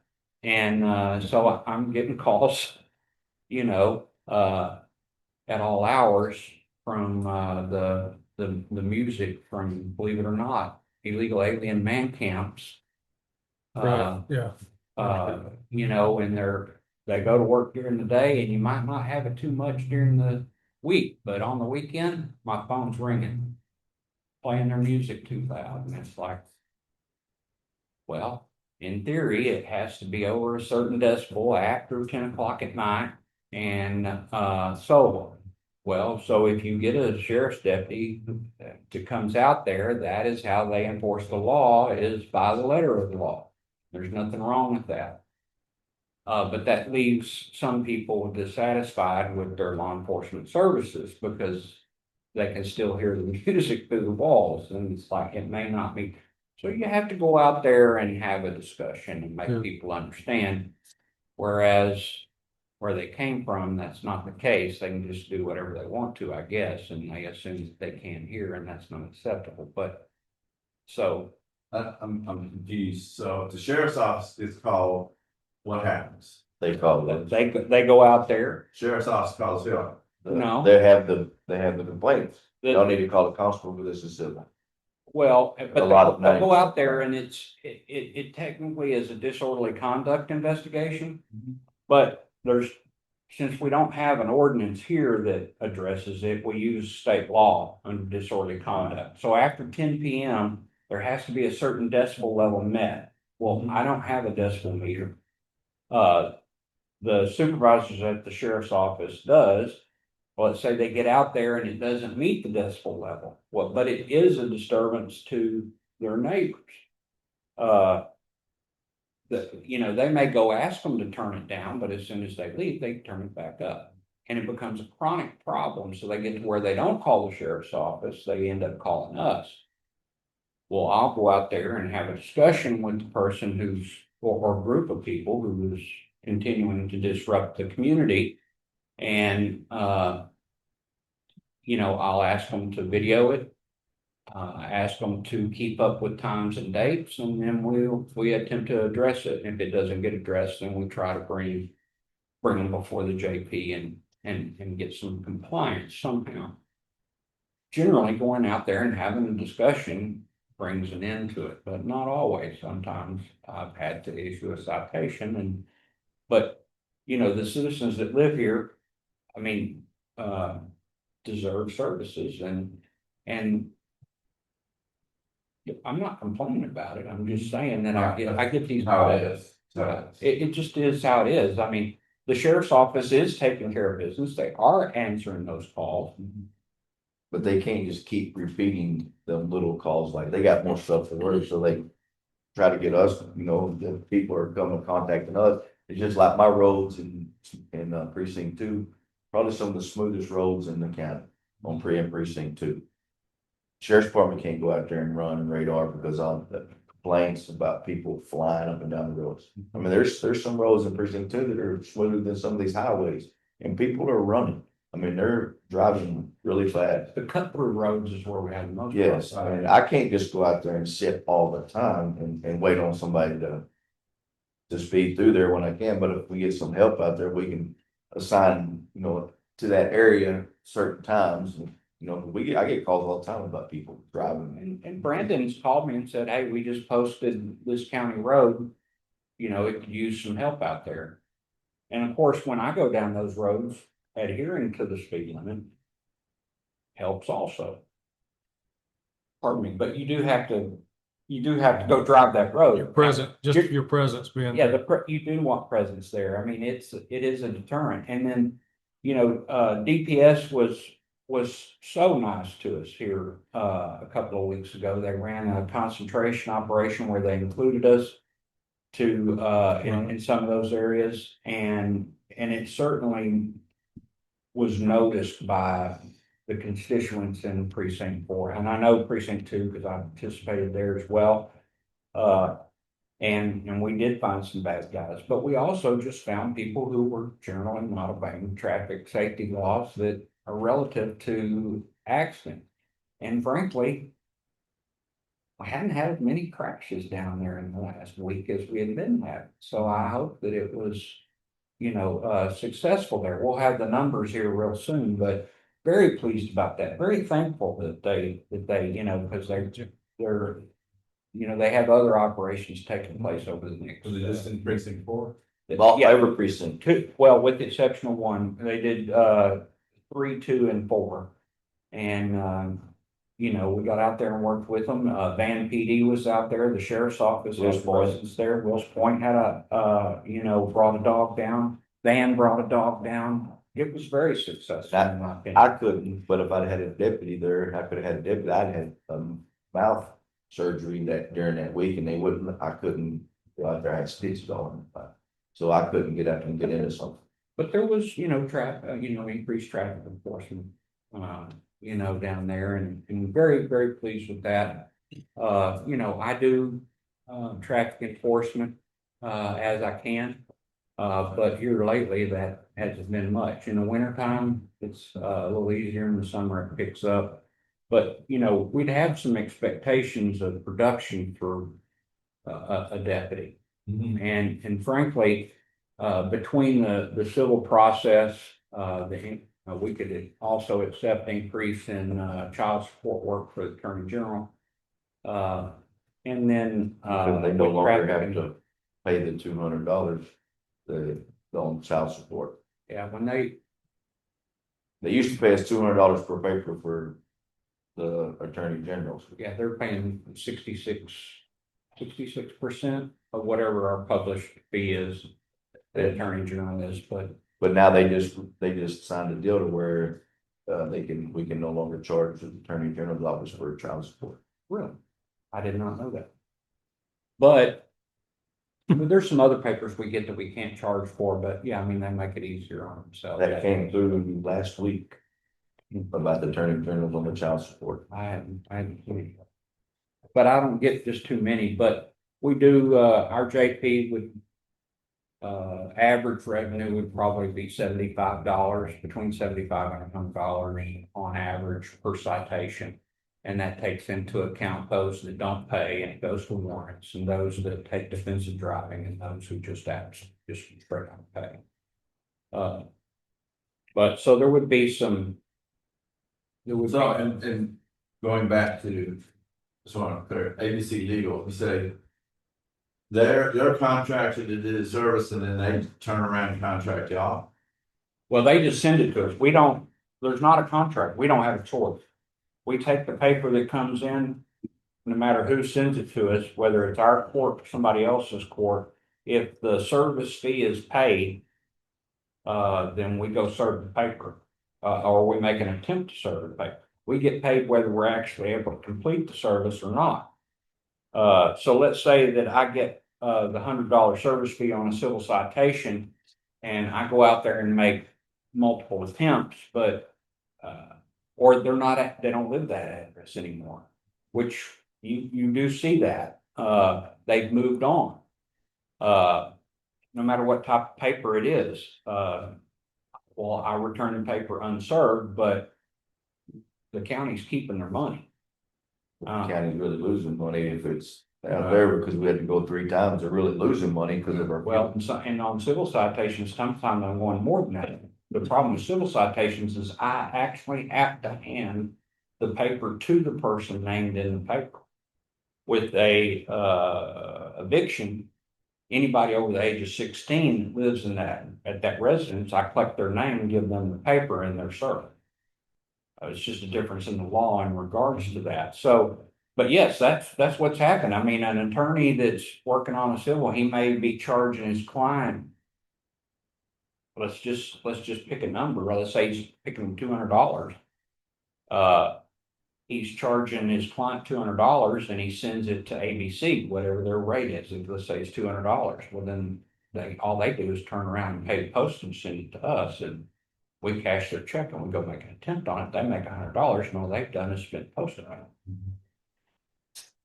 But we've been dealing with that forever. The sheriff's office is the biggest victim in that. Sam Henson, who serves papers for the sheriff, he's been doing it for decades, and you know, that's why he's so busy, is that right there. You know, of course, I think that there's probably a little more traffic in the combination between county court, I guess in county court at law, but between county court at law and district court, and then the other jurisdictions. I get stuff from all over.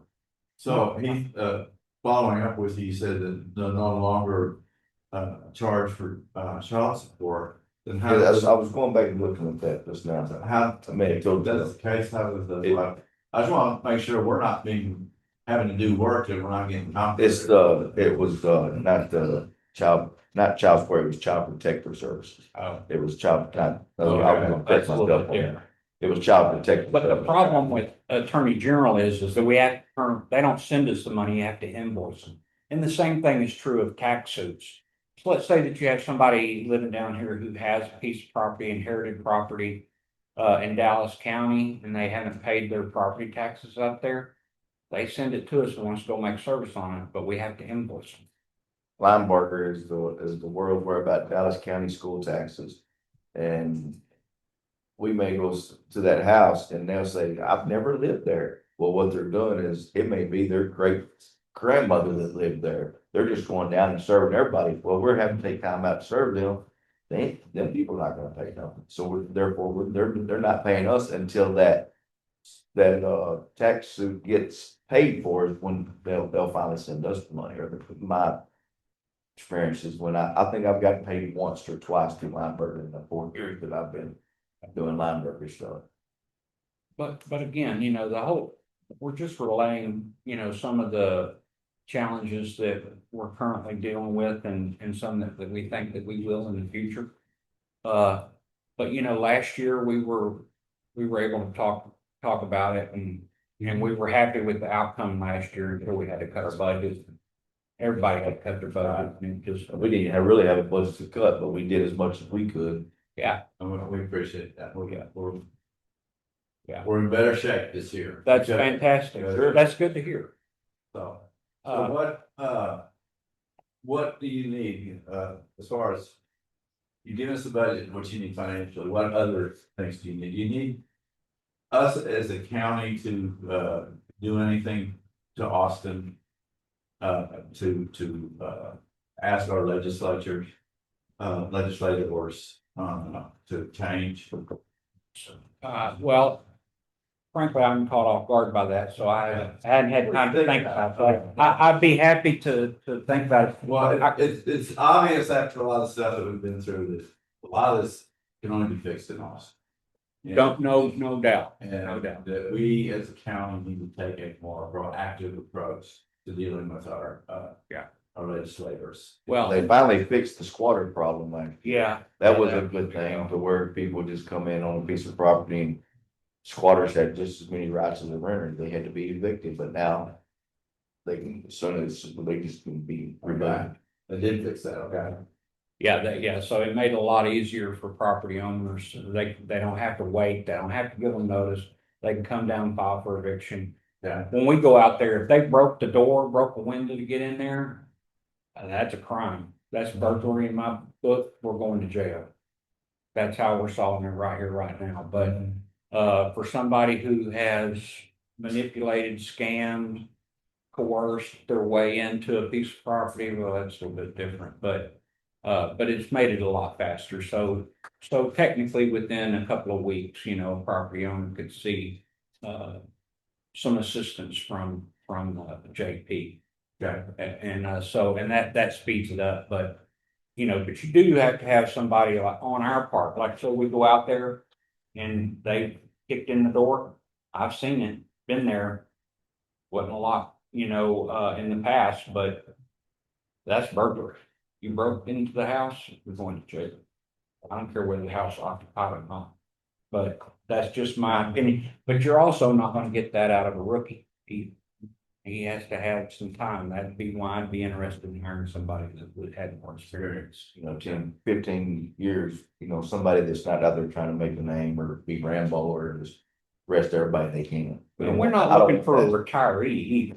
Yeah. I mean, you know, we need somebody in their prime, but also seasoned enough to take care of business correctly. All right. Anything else? I think that's about it. I'll start working on the vehicle thing. You know, if Give with me on the radio. I beg pardon. Get with me on the radio. Okay, yeah, I can do that. See what, That, on mine, I seen where Bob's, law enforcement supplies for 7,000, right? No, I put an additional 7 something in there for my digital forensic. Oh, okay. Tool. Cause obviously I only put No, I understand. law enforcement supplies, I did 3,000, that's because I'm doing a new vest. And then I'll have to get a vest for. Yeah. Deputy. I did a vest on the last budget and then I was able to, get some ammunition and so on this budget, so. And I'm gonna have to, now, one thing that I did want to mention is that on my seizure fund, for the last several years, it's been a straight 5,000. There's a discrepancy there and I don't know where it is. Also with the new auditor, it's come to light that account is not in its own bank account, which it should be in its own bank account. So at some point in time, we're gonna need to go back to at least 2009 and audit forward to find the real number balance there. And then it's gonna need to have an establishment of its own bank account alongside that. As an example, the DA's office, they have their own actual bank account. And that's not the case with mine. And I don't know why that is, but those funds are not supposed to be intermingled with the general fund. But it's not like it's an emergency or something, but we are going to need to come back and audit that account. You know, back 16, 17 years to find the true number. well, that would be the auditor's department to do that, so. Sure. All right. Very good. Alrighty, well, thank you very much. And if you do, if you come up with any, items you think that we can address the legislature about to help. You know, especially unfunded mandates, that's the thing that we're required to do additional work and we're not getting compensated. Well, certainly if the Attorney General would send a check, it's not like they don't know what it's gonna cost to serve a paper. They know, we publish it, they have the book, it's online, they know how much we charge to serve a citation. Send it. They just need to They send it just with need the to send a papers. check. Yeah. Additionally, if BFE County is gonna send us a tax paper, they need to send us a check. These attorneys who file suit for these credit card corporations, these property owners, they pay for their civil service up front. That would be one of the things that comes to mind is Okay. that, That's good, that's good. Especially lime, you know, like the lime burger and stuff, instead of having to, we're here. Go do the service, they need to send a check with Okay. their. Yeah. With the tax fees. but because they're creating their own little rollover savings account, even though the attorney general or the state government will give you 2 additional years past the budget year, they still budgeted for that. They have the money, they're sitting on it, they're just not giving it to you. And then I have to come back and, they change people, you can do it by email, but you have to send them a special form, you gotta have all that stuff or they'll kick it back. And even then, they're only paying 66%. I don't necessarily have a problem with 66%, but at least pay us for it. Right. And you can't reject a service. Right. Not that I'm aware of. I've never been aware of. We I can mean- attempt, but yeah, we have to attempt it if we get it. Yeah, and you only have so many days on some of it. And if we did, they're gonna turn around and send it to the sheriff's office and it just makes it worse on them. The attorney general may try to find a private process, so I guarantee you they're not waiting to get their money. No, they're gonna pay them. There's only one now that I know that does it around here. And I believe that she does more in different counties than she does here. Okay. Anyway, All right. Thank you very much. thank you. Thank you.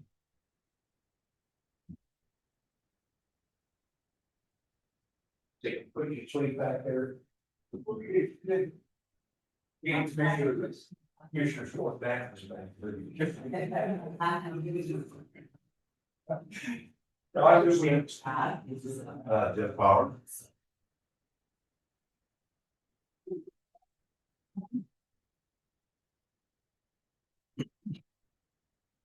And he's scheduled 11:30. Yes.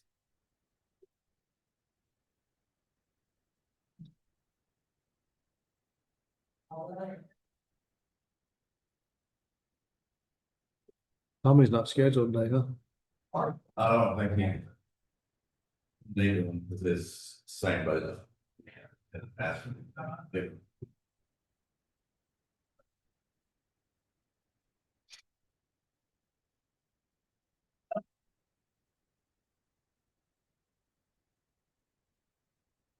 You're in trouble. I'm in trouble, man. Good training for y'all. You know, I said,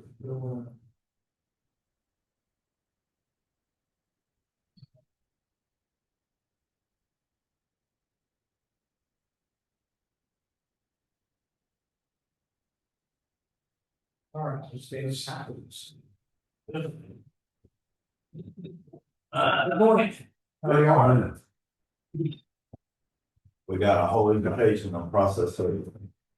You got what? Got a whole education about serving papers. Oh, boy. From Bob and Heath, so.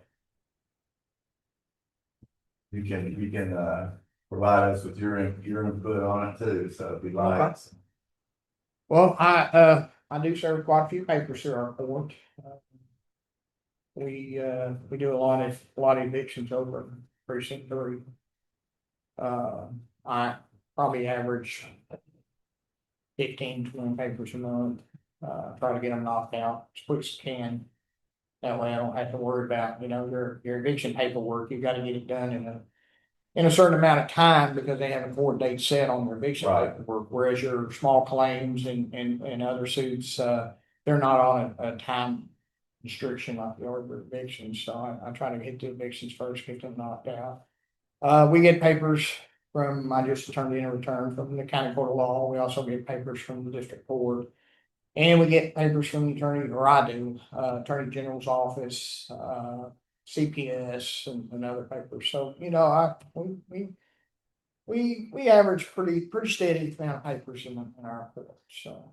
Nothing that, that I can't take care of, because I do, like I said, I address them, of course, I get them, a lot of times I'll do evictions, I'll get them served the same day. I want them done off my desk where I can do what I need, if I need to. work You're just on. doing evictions in precinct 3, right? Sir, Are you just doing the papers? Yes, for sir. Precinct precinct 3, right. You're not doing for any other precinct? No, not now. Now, when Tommy was down, I did quite a bit over there when he had his knee surgery. And, but now, once he got released and everything came back and, I'm just doing my court.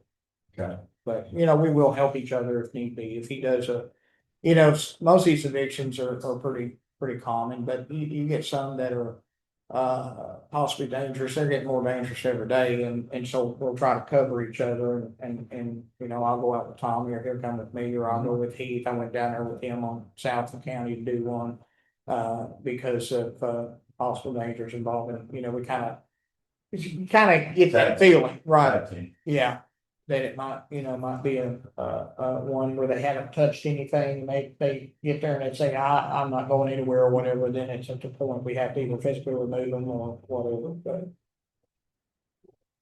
but. So really, the main thing I saw that you asked was your fuel, Yes, sir. 5 to 7,000, based on our current gas prices, correct? I usually have asked for 6 and some of it's been taken away, but I can tell you pretty much without a doubt, I go through about 6,000 on normal. Then all of a sudden the gas price jacked up.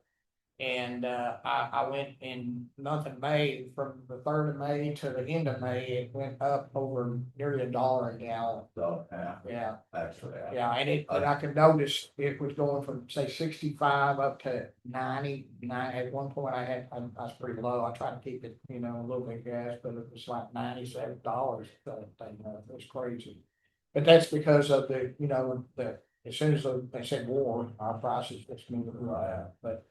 I average 130, 150 miles a day usually if I'm serving papers. But if I'm not serving papers or assisting the sheriff's department run calls, I'm hitting parts of my county, just to be seen. I want to be seen out there. And I want them to say, hey, you know, he's coming through, because, you know, sheriff's department, they don't have time for proactive patrol. I mean, it's just reality, because they're going to call, but I do. So, you know, I hit the Holiday Park a lot because it's nice. I've done a lot of work out there, civilian roof authorities, and I like to be seen out there to let them know. Where is this? The Holiday Park, which is out off of 47, like the spillway. Okay. It used to be a pretty tough area, and the civilian roof authority took over it. They've got really nice boat docks out there. They've got family oriented stuff at the spillway. They put picnic tables and stuff, and that park area out by spillway has kind of been known as a drug where they meet people and do drugs. So I try to get out there as much as I can, and just to be seen, to let them know that, hey, I'm out there. So, you know, I put a few miles on that car. Do you have an opportunity still to go through Wynn community from Yeah, time to they're time? not as much as I should. I do admit, because I do stay busy. I really do. But yes, I go through the Wayne community. I had some complaints on the road out there, but it was a legitimate truck. Our company coming in, and I talked to them about coming in off of 859 instead of off of 19, because they were going right through the Wayne community with the big truck. change that? Yes, sir. I talked to the foreman of the group. He said, I'll make a call right now. And he called the company, and I hadn't had any more complaints after that. So, It's good. yeah. Appreciate that. Just real quick about if I have a problem with speeding or trucks. He's handled a lot of truck stuff like that Yeah. for me. Yeah, He we'll will stop in trucks. He will stop the commissioner. No, I get complaints on dump trucks on the road. There's a subdivision that's planned over in the edge of precinct 3 that goes over into Kaufman County. That's 1,800 rooftops. Really? We've had some meetings with them. About 25% of it is in your area. Okay. How would you see an increase, if it's 1,800 rooftops and a quarter of that is in your area, that's 450 additional houses. Mhm. How do you see that impacting what precinct 3 constables would do? Now, granted, that, you know, initially they're gonna be new houses, Mhm. but it's 450 new rooftops. Right, There, right. that area. Well, it probably service wise, it won't increase a whole lot since it's a fairly new community, you know what I'm saying? There probably won't be a lot of evictions or anything out there like we have. I will try to increase patrols through there to be visible. They are. Well, they have a lot of obstacles to overcome. Right now, they just have one entrance in and out. That doesn't comply with our regulations, and their lot sizes are too small. But I'm just saying that as you're in your planning stages, it may be beneficial to you to be thinking about how you know, what personnel or what equipment that you need to modify as these subdivisions begin taking a look past Kaufman and into the precinct 3 areas. Right. I work 10, 12 hours a day usually. I'm out there, at this point. I don't work a lot of nights and I do, I do admit that. I'll get out, I've been called out, I'll get out, go out and have sheriff's department. I mean, if we're talking about patrol, for this community, I still feel it would be the sheriff's department's primary, responsibility to patrol it. Answer calls there and whatnot. I could supplement them, help them, check calls out there, like I do already. But at this point, I don't feel it would really cause a burden on me for 450 homes. So Just directing traffic would be the issue. now I do direct traffic for nearly 2 hours Saturday out Yeah. there off of. See, We really need Is a that single light, for but the- the problem is that 29, 65 and 80 is the state, and I am gonna talk to my state representative, but they want the railroad to move that crossing where it's in line with 2965, which would be going on to a county road. I don't see why the need would be to do that, since it's a county road, you're not continuing the farm road, 2965. But every time there's a wreck on the highway out there, the cars are diverted to 64. We divert from 64 and they divert a lot of times from 2965 because we have no service road. So it's just basically they're stopped. But when they come up 64, then they go west on 80 trying to get back to 20. And so all the traffic coming off of 2965 from 20 that had been diverted gets gridlocked right there at that T intersection. And there's just too much traffic coming through there they won't stop and let, on their own. So we have to get out there. It's a minimum two officers out there. how far is it, Jeff, from 80 back up to that first entrance up there to the main, To to 20 Lester Park? from there, Is it half mile? probably half a mile. They were backed Yeah. up to there Well- Saturday for a while. Past that, like I said, Yes. yes, sir, because a wreck on 20, and then they had another one, but if you remember, we had the multiple fatality, that time with the Yeah. truck that rented back. And they called me at home because people were calling, I think they were calling you because they Yeah. were using 2965 and I went out there. It was gridlocked from 80 all the way to Interstate 20. Yeah. I mean, that many trucks and I'd probably say 60% of them were semi trucks.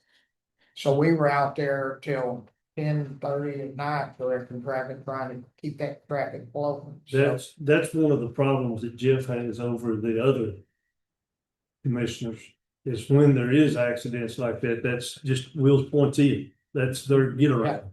no, Yeah. it is flood. Will's Point is just flooded. I think- So I mean, it's inundated. The lights, as far as you can go back, there's just so much traffic. I think considering that and what Commissioner Williams brought up with the additional homes that, eventually you need to look at it changing some things on Hill. Right.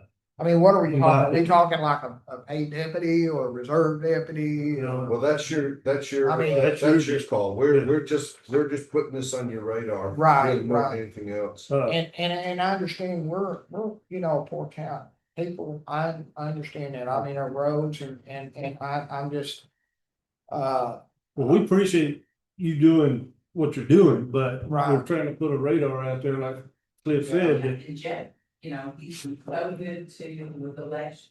Right. I mean, he's got everything on his plate, and anytime we have an election, I reach out to him and say, hey, come to the parking lot, come to the library, and on election day, he's at the public locations just to be seen, just to make sure we've got somebody there, an officer in the location. And he does. Yeah. So he's everywhere.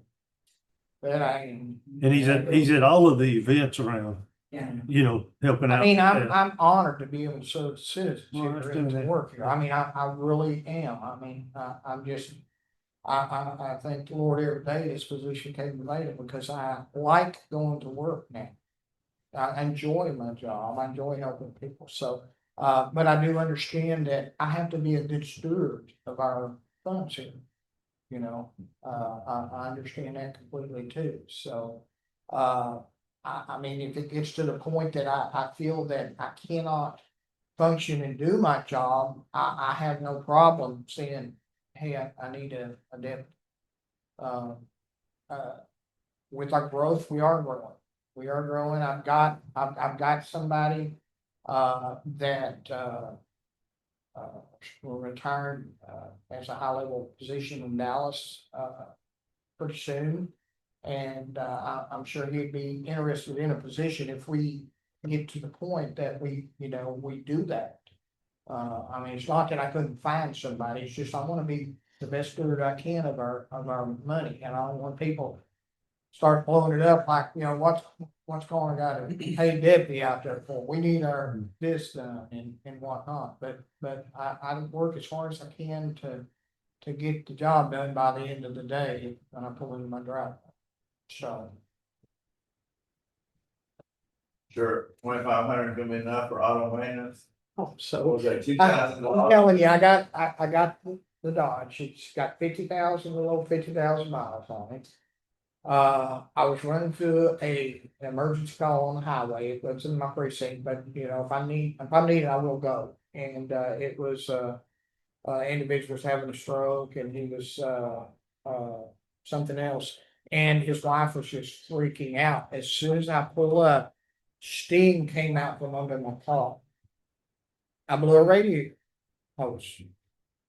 A radiator hose costs me $1,045 to get fixed. It's one way back behind the engine. They had it disassembled. They had it broke down time I got there, but I mean, it's just crazy. Tires, I mean, we average probably, I can go probably 3/4 of a year, on a set of tires. But, I've been in a number of pursuits here, and the last pursuit I was in, I went and had my oil changed, and they had it on the rack at the Dodge house, and they had me come back there. And I came back there and looked, and the inside tire on the passenger side, the wire was showing. And you think the car didn't kind of skip a beat, the front tire blowing at 100+ miles an hour. So I had to get two new tires and, Front end, and front end alignment. I line. did get an alignment. It was, alignment. The tires were getting bad. I mean, they were starting to get pretty thin on tread anyway, but yes, $125 alignment, but Burnett Tire only does this, takes care of us, got me in, got me 2 tires and got me back on the road, but. All right. You made Bobby pay for that. But yeah, that's brings when I me put back to the 2,500 on the, auto maintenance, cause I just don't know. My tires are fairly pretty new now. I will definitely need a new set of tires in this next budget time. Oil changes. I take the vehicle out to the Dodge house because at the time the oil changes there are just about common anywhere, about the same price. Right. And when it's out there, they plug the computer in, they check everything else, on the car. So I feel comfortable letting them look at it because, when you're driving that vehicle every day, you want to make sure it's in the best shape, especially in pursuits that you can possibly be. So that's why I upped that a little bit. I upped my office supplies a little bit because with the printers and these printer cartridges, they're about gone. And it's pretty expensive for, believe it or not, I think anybody who has a printer realizes the ink prices out there. So replacing your ink in them is pretty costly. So that's why I upped that a little bit. Miscellaneous, I upped that a little bit because I got stickers that I give out to kids. And I was very fortunate that, previous gospel had a big roll of them, but I've gone through the whole roll and it's, like $300 for another big roll of stickers. But I'm telling you, the kids just love it. You think you give them a $20 bill, you give them a sticker. I know some agencies give gum and candy and all that. I'm just afraid to do that because moms might get upset, but they don't get upset with the stickers. So. Yeah, I went to a kindergarten graduation the other day, and I bet one out of every 6 or 7 of them, when they grew up, they wanted to be a police officer. Yeah, well, I mean, that's a good thing. I have time. I pull over, I see kids playing, I give them a sticker. They look in the cars, they get in the cars. We did a birthday party Saturday for a little feller, Abel, and he has autism, but we did it a year ago, and he told his mom that's the best day of his life. I saw it at the Bluebird Festival out there, and we wondered if we would do it again. I'm like, I told her, it will happen. It will happen. And we did. We did that Saturday morning up. They went to a church and we had fire trucks. We had a couple of the deputies came out. I had my car and I got to play, get in it, look and talk on the PA and to let them know we're people. We're just normal people. And, but these stickers are for that reason, because when I pull over, that's how you make a bond with these kids. You give them a sticker and they come into the office, I give them a sticker and they just love it. But that's why I increase that miscellaneous cost for them.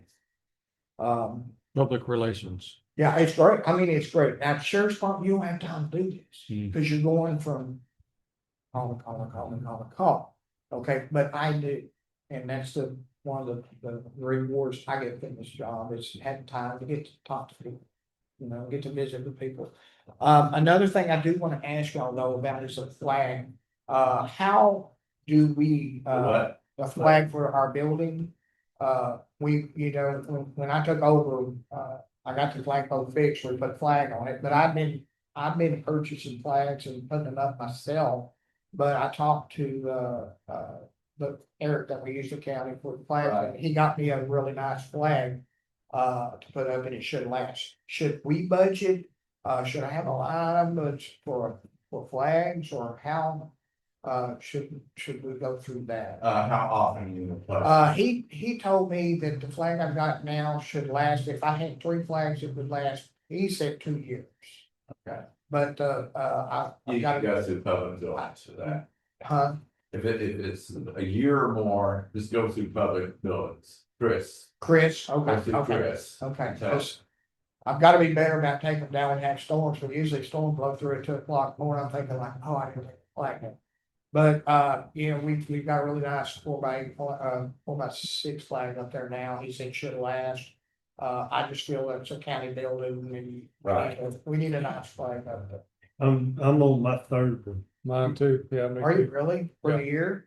Year and a half. Since we started, since Year and a year half. and a half. About every 6 months. They'll fade out. Yeah. They Because he fade. told me this is a better flag. Ones I haven't been spending that much out of my pocket. So the ones that he told me it's a nice flag and he said it lasts longer. So I just wanted to see, how, if I needed to set up another line. I'm fixing to purchase my 3rd, Are you? And that's been a couple of years. year and a half. Okay, so he said 3 in a year. So, okay, so I can get with Chris if it's that long. Okay. I'll do That Texas sun is tough on them. Well, in this Summer. Texas wind. Yeah. But we leave them up, like you say, Yeah, I try to take them down when we have storms and me and the judge talks about it. I need to be better about, I said, you remind me if you will, if we have a storm coming where I can get it down and then go put it back up. So. What is that, Lisa? 120, 150. 150? 150 bucks. 4x6. This one, 6 by. yeah, this one was a 4x6 and it was $54. So, but he did assure me it's a better quality with a heavier flag and it lasts longer, so. But, I think that's about it. Like I said, I do believe our fuel, I don't know if it's gonna be coming down anytime soon, but, the last couple of years I've run about 6,000. So, All right. Thank you, Matt. all right, Appreciate it. questions? All right, No, sir. thank y'all, I appreciate y'all. That concludes our budget workshop for today. Y'all have a good day. Yeah, you thank you.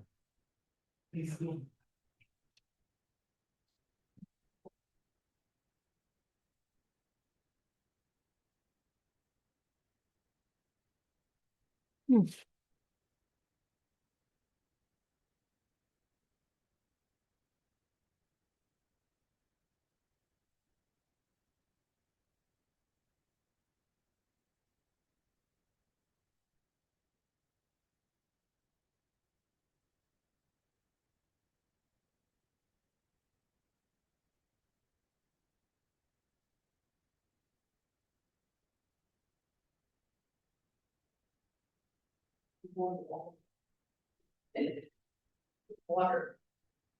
Right.